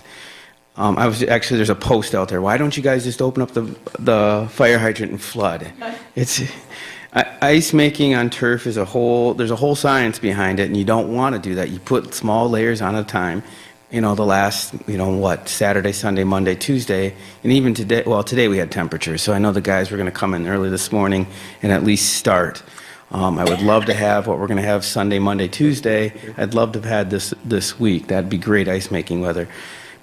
But real short, if we tried to flood it, you just pull the frost out of the ground and you just ruin the opportunity to make ice. So that's why we build in layers. We've got 3 rinks to build, and the guys and gals do the best they can to get that laid down, but we've got to have cold temperatures. So we're working as hard and diligently as we can to make that happen, and we do expect to have ice at Washington Park by Wednesday of next week. The contractor did come in and address some of the drainage issues. We didn't really want him to do what he did, but he did. He came in, he thought he was doing he thought he was trying to address the drainage issues that are there. So he did some work. We're withholding the 5% or the $5,000 to make sure the grass is growing, to make sure the drainage problems are fixed. I believe he's a good enough contractor. He's been diligent, and he's been working with us to get everything remedied. I believe $5,000 is an adequate hold on that. I was going somewhere else. It's very. When you say we've shifted a problem to a problem, I believe we've resolved the overall drainage issues. But we also have to understand that when you're dealing with a flat surface, that's not ideal for creating drainage. But we need a relatively flat surface to create ice. Because if you have too much slope, you have to build. You have to build up here and here and here before you actually get a decent ice rink. So it's a relatively flat surface that we're trying to drain. So it's a unique situation. I don't believe we'll have the problems that we saw in previous years where you just couldn't mow it. What you want to see is 24 to 48 hours later, it's gone. And that, I believe we'll have that resolved in this coming spring, early summer. Alderman Bates. Thank you. I had not heard about the light heads. Should we require any extra retainage for that, or have they already been ordered and everything's paid for? Actually, we were concerned about it. I brought it to the engineer's attention, and the electrical person and the engineer were resolving out it, and I didn't even actually hear about the resolution until this afternoon. So they're ordered. Now it's a matter of getting them installed. They'll be here, like I said, first week in January, and then we'll get them installed shortly thereafter. That's on the engineer and the electrical We're not contractor. getting recharged. We're not for the new getting heads. charged. Alderman Paulno. Chair Katie, where we are overall dollar and cents wise with the phase 1 and phase 2, I think we kind of intermersed them as far as I think we had originally 880,000 in phase 1. I hope I brought it up here. I didn't. I don't have the pay request right in front of me. It's back there. Well, we were way underneath. I mean, we're going to be about $550,000 in actual construction costs. We were doing phase 1 and phase 2 engineering. That was about $100,000. So we're still well underneath that phase 1 estimate. And phase 2 will probably be last next year theoretically because we save money by doing engineering 1 and 2 together. Well, we won't see design engineering costs for phase 2 next year, but we will see construction engineering costs for phase 2. But you won't see that there'll overall be some cost. savings. Correct. As we did. Thank you. Great. Anyone else? If not, the motion is to approve the final payment for contract PR 17-02 for Washington Park Improvements Phase 1. All in favor, vote aye. All opposed, vote no. That motion passes 9-0. Thank you for your report. We'll move on to Board of Public Works meeting of December 19th. Vice Chairman Hillstrom. Thank you, Mayor. On this report, we also have one informational item and 4 action items. First informational item is board recommendation regarding change order number 1 for contract 5-17 Cecil Street Bridge repair in the amount of $42,292.18. The first action item this evening is board recommendation awarding contract 8-17 Commerce Court Pond expansion and storm sewer installation. And I would so move. There's a motion by Alderman Hillstrom. Second. Seconded by Alderman Paulno. To approve change order number 1 for contract 517 Cecil Street. No, I'm sorry. No. I'm sorry. 817, I'm looking for contract 817 Commerce Court Pond expansion and storm sewer installation. After 10. So there's a motion and a second. Alderman Paulno? What is the, and it's probably in the verbiage somewhere, in what is the dollar amount on this? And is any of this being funded by previous carry forwards? Second question first, yes. It'll be detention pond carry forward, and I believe we had some Breezewood Trail carry forward that would be going toward this also, or Bell Street, sorry. The dollar amount, the low bid is Carl Bowers and Sons out of Kakana, $287,240.00. And correct me if I'm wrong, that carry forward was like a 2014 carry forward? That sounds about right, yeah. Nice to use 3-year-old money. Thanks. All right. There's, I'm sorry, Alderman Coons? Thank you, Mayor. Sorry to make this long meeting longer. Okay. Just a quick question, though. And maybe it's always been this way. The board is awarding contracts, I mean, fairly large contracts. This doesn't go through any other committee. It seems like the Board of Public Works, I mean, not Board of Public, this is getting, I mean, they're half our meeting. I mean, I worry about how many things are going through this and how many things get approved by this committee, and it seems to be expanding. Maybe I'm wrong. I don't know where this usually gets approved, or if there's any other committee that approves stormwater. The board doesn't approve contracts. The board recommends to the council. Well, all right, they're awarding the contract. They did the bidding. They vetted the bidding, and they selected somebody to recommend to us. Correct? Yeah. But I mean, I guess I'm used to them paying final payments and change orders, and this is, and maybe it's just me. I'm finally looking at it, and maybe it's the list of items here that just make it stand out more to me. But at some point, I'm going, we can get rid of the finance and the other committees, and they can have it all done through here. It just seems to be growing in stature, and maybe it's just the projects that have come through here. Recommending the contract award has been the province of the Board of Public Works since it was recreated by the council 10 years ago. Yeah, and I'm saying it's probably my perception. It's just the length of items that it's a committee made mostly by city staff, and at some point there are two council members, but again, predominantly made by city staff. It makes the majority of that committee. It's concerning when you see that many items, but that's all. Sorry. All right, thank you. These recommendations are 2 lines. Ones that we do are paragraphs. Yes, So- shorter words. That's true. But yeah, I hear what you're saying, but that's what the committee is for making these recommendations to the council. So there's a motion, a second, to award contract 817 for the Commerce Court Pond expansion and storm sewer installation. All in favor of that motion will vote aye. All opposed will vote no. Using the roll call machine, please. That motion passes 9-0. Item B, board recommends council the final payment for contract 5-17 Cecil Street Bridge Repair to Summers Construction Company Incorporated, Shiocton, for $64,594.33, and I would so move.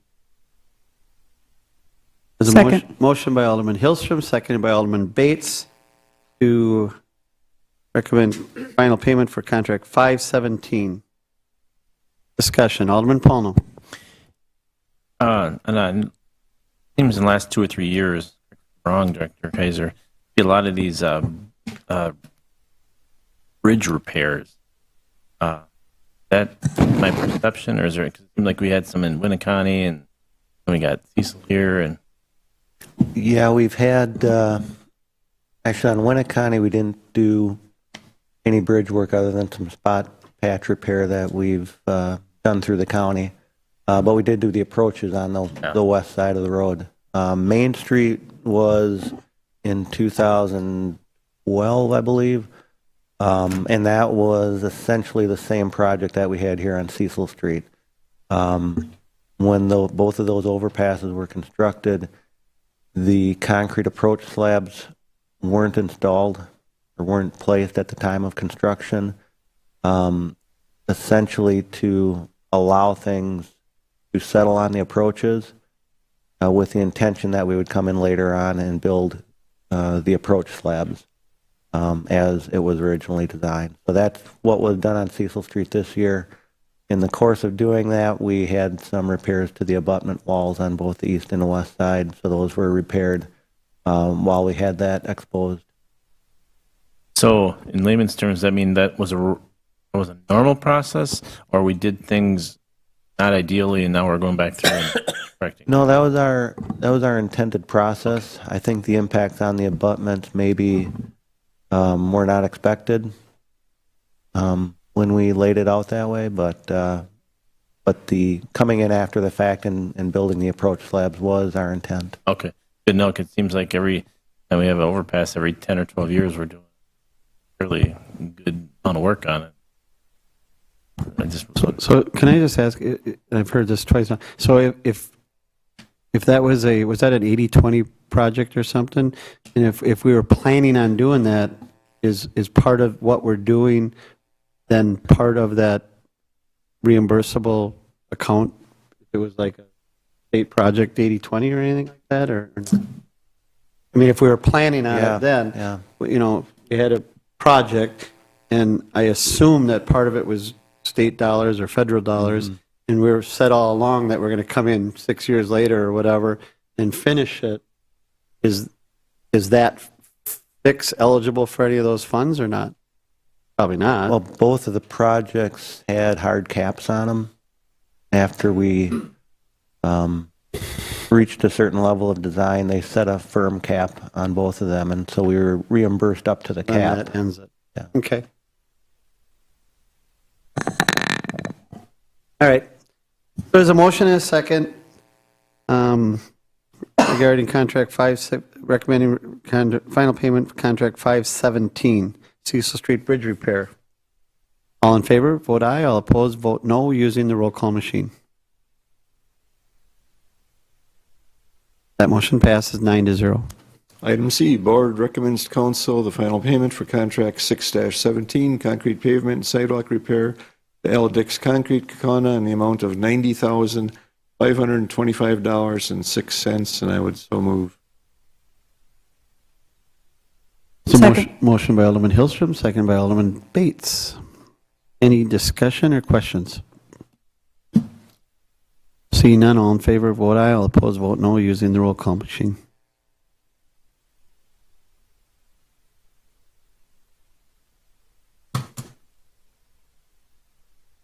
That motion passes 9-0.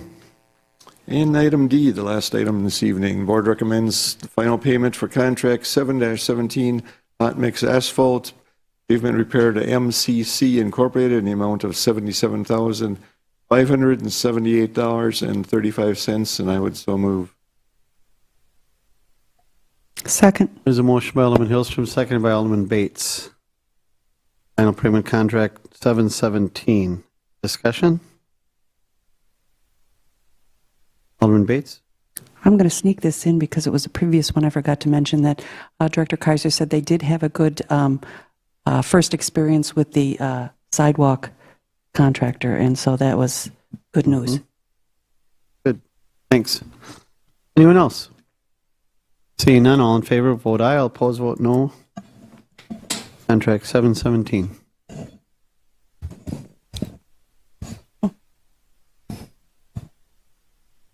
That motion passes 9-0. That concludes my report, Mayor. Thank you.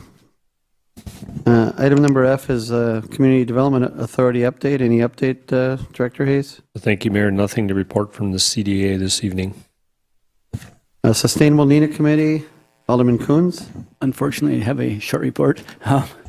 A couple items. We had a special meeting on December 18th. A couple things we're looking at. One is looking at moving to Mondays. Wednesdays are becoming difficult for several members. We're also looking at, we also asked to move two carry forwards forward. Sustainability seldom spends much money, but we had two projects. One is working with the library to provide trees to be utilized on people's property. So trying to get more trees on individual property. We're trying this as a pilot program, seeing how that works. We're trying to do a carry forward. We want to do a carry forward for $1,000. Issue is when you order those, it's once a year and trying to work the timing out for that. Same with another carry forward for $700 for container plants. We're trying to work with some local nonprofits to identify some groups that may not normally have an opportunity to garden, and trying to get some gardening, vegetable gardening opportunities going with some particular groups. And looking at, again, is it a pilot program? It's a $700 carry forward to try to attempt to do that. So that's the end of my report. Thank you very much. The Library Board report, Alderman Erickson. Thank you, Mayor. The Library Board met today at 4 o'clock. The library has come up with both business cards and bookmarks that highlight the new hours, and those are available at the desk down on the first floor. And this is what they look like. So if you're interested in finding out about the new hours, that's where these are available. Some other programming highlights: Saturday morning genealogy series that starts Saturday, January 13th and continues through February 3rd. There are 3 separate programs, and you all have a sheet on that. The library is sponsoring study nights for Neenah High School, January 7th and 8th from 4 to 9 p.m. This is a successful program where teachers and tutors are available. Students come and enjoy pizza, soda, and snacks, and there's quiet study spaces and group study spaces so they can study for their finals. Monday afternoon matinees continue. And all right, that concludes my report.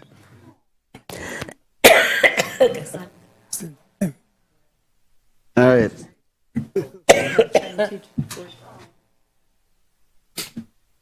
Okay, thank you for your report. Item number 11 is petitions. There are no petitions. Any council directives anyone like to discuss? Any unfinished business by anyone? Under new business, Alderman Palno, sorry. Yeah, this question goes to Attorney Gillespie. A reminder in my little app here in regard to the Village of Fox Crossings border agreement. I look here, and first time I asked, or you mentioned it was going to bring to committee, was June 14, 2016. So now, my 9th time asking, what is the status on that border agreement, and when should we expect to see that come forward to committee? Early in the first quarter of next year. First quarter of 2018? Yes. Okay.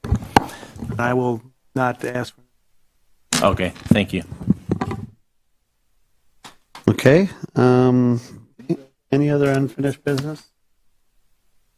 Under new business, just to let the council know, Mayor Crawford's appointment to fill the expired term of Ken Bonkowski on the Board of Appeals. This term will expire January 2021. It'll be considered at the January 3rd meeting.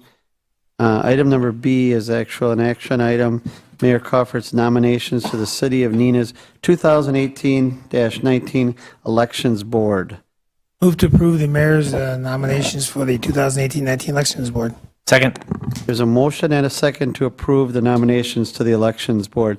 Just as a point, so that folks know, and Clerk Stern can chime in here, but we send out a sheet to the Republicans.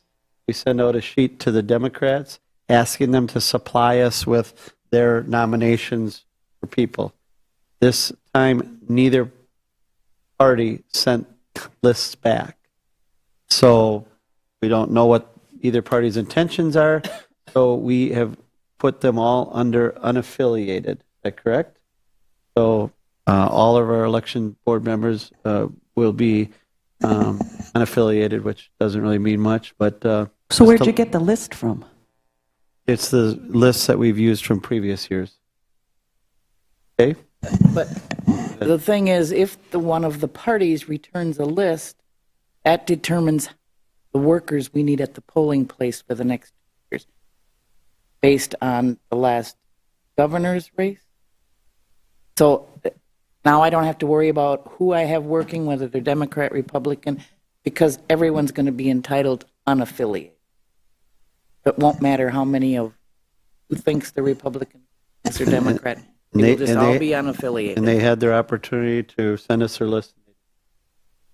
Alderman Coons.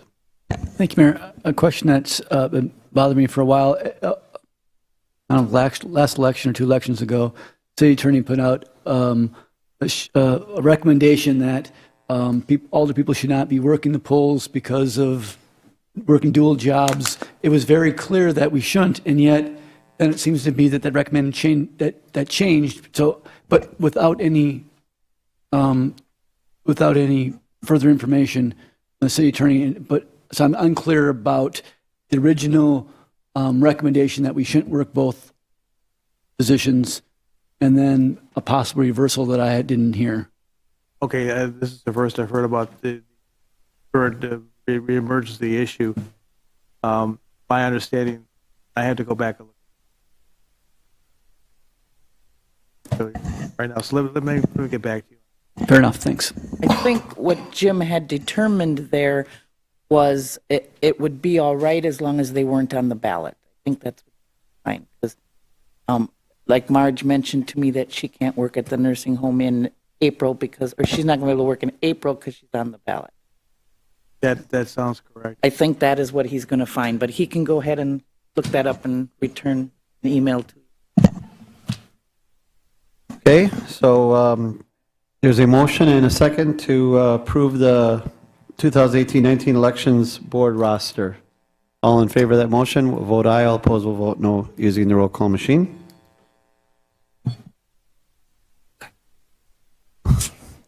That motion passes 9-0. Any other announcements or questions that may legally come before the council? Alderman Bates. Quickly, there are cancellations for meetings next week, and they include finance and public service and safety so far, and the city hall will be closed on Monday, Christmas Day. Is that correct? And Tuesday. And Tuesday. Thank you. Yeah, Monday and Tuesday.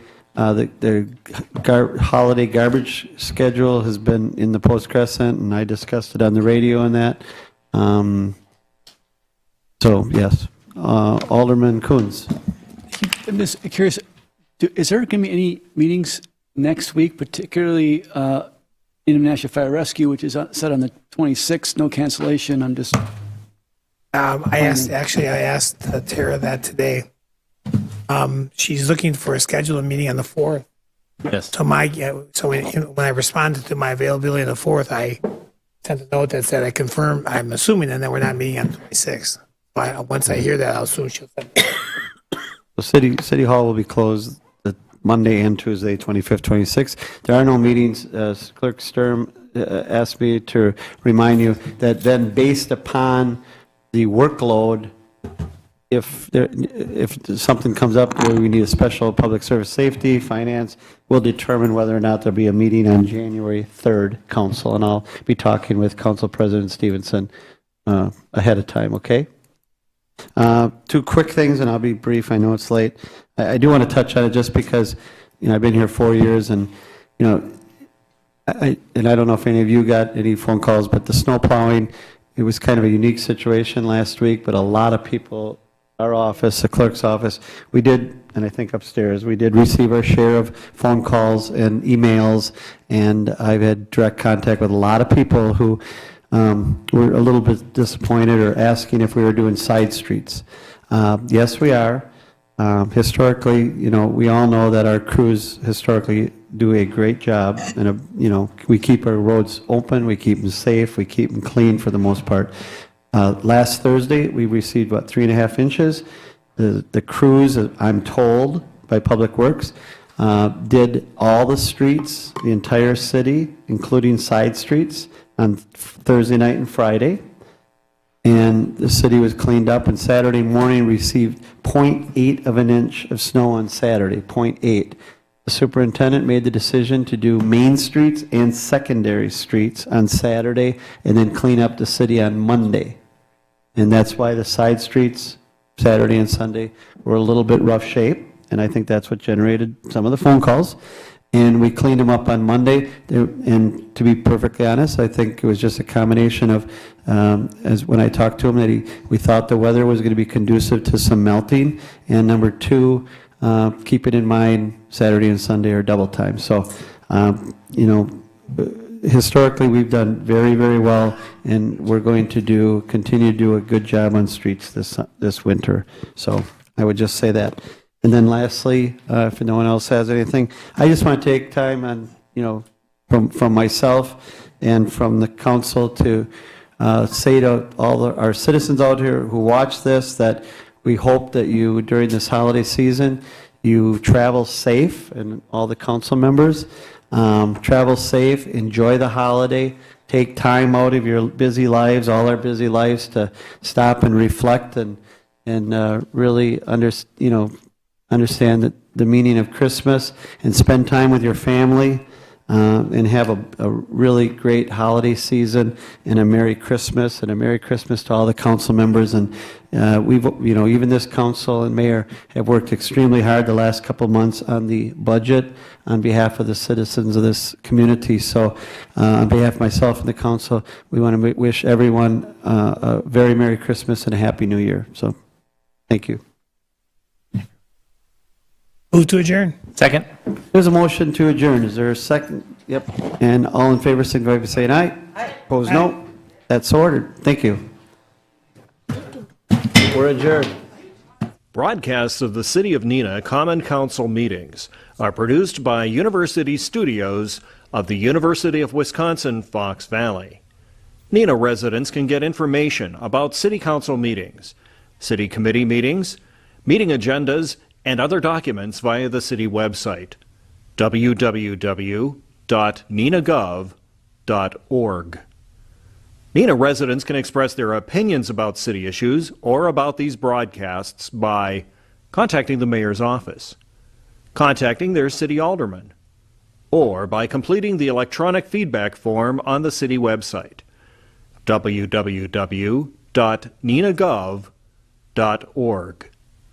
All public portions of the meetings are recorded in entirety and are not edited for playback.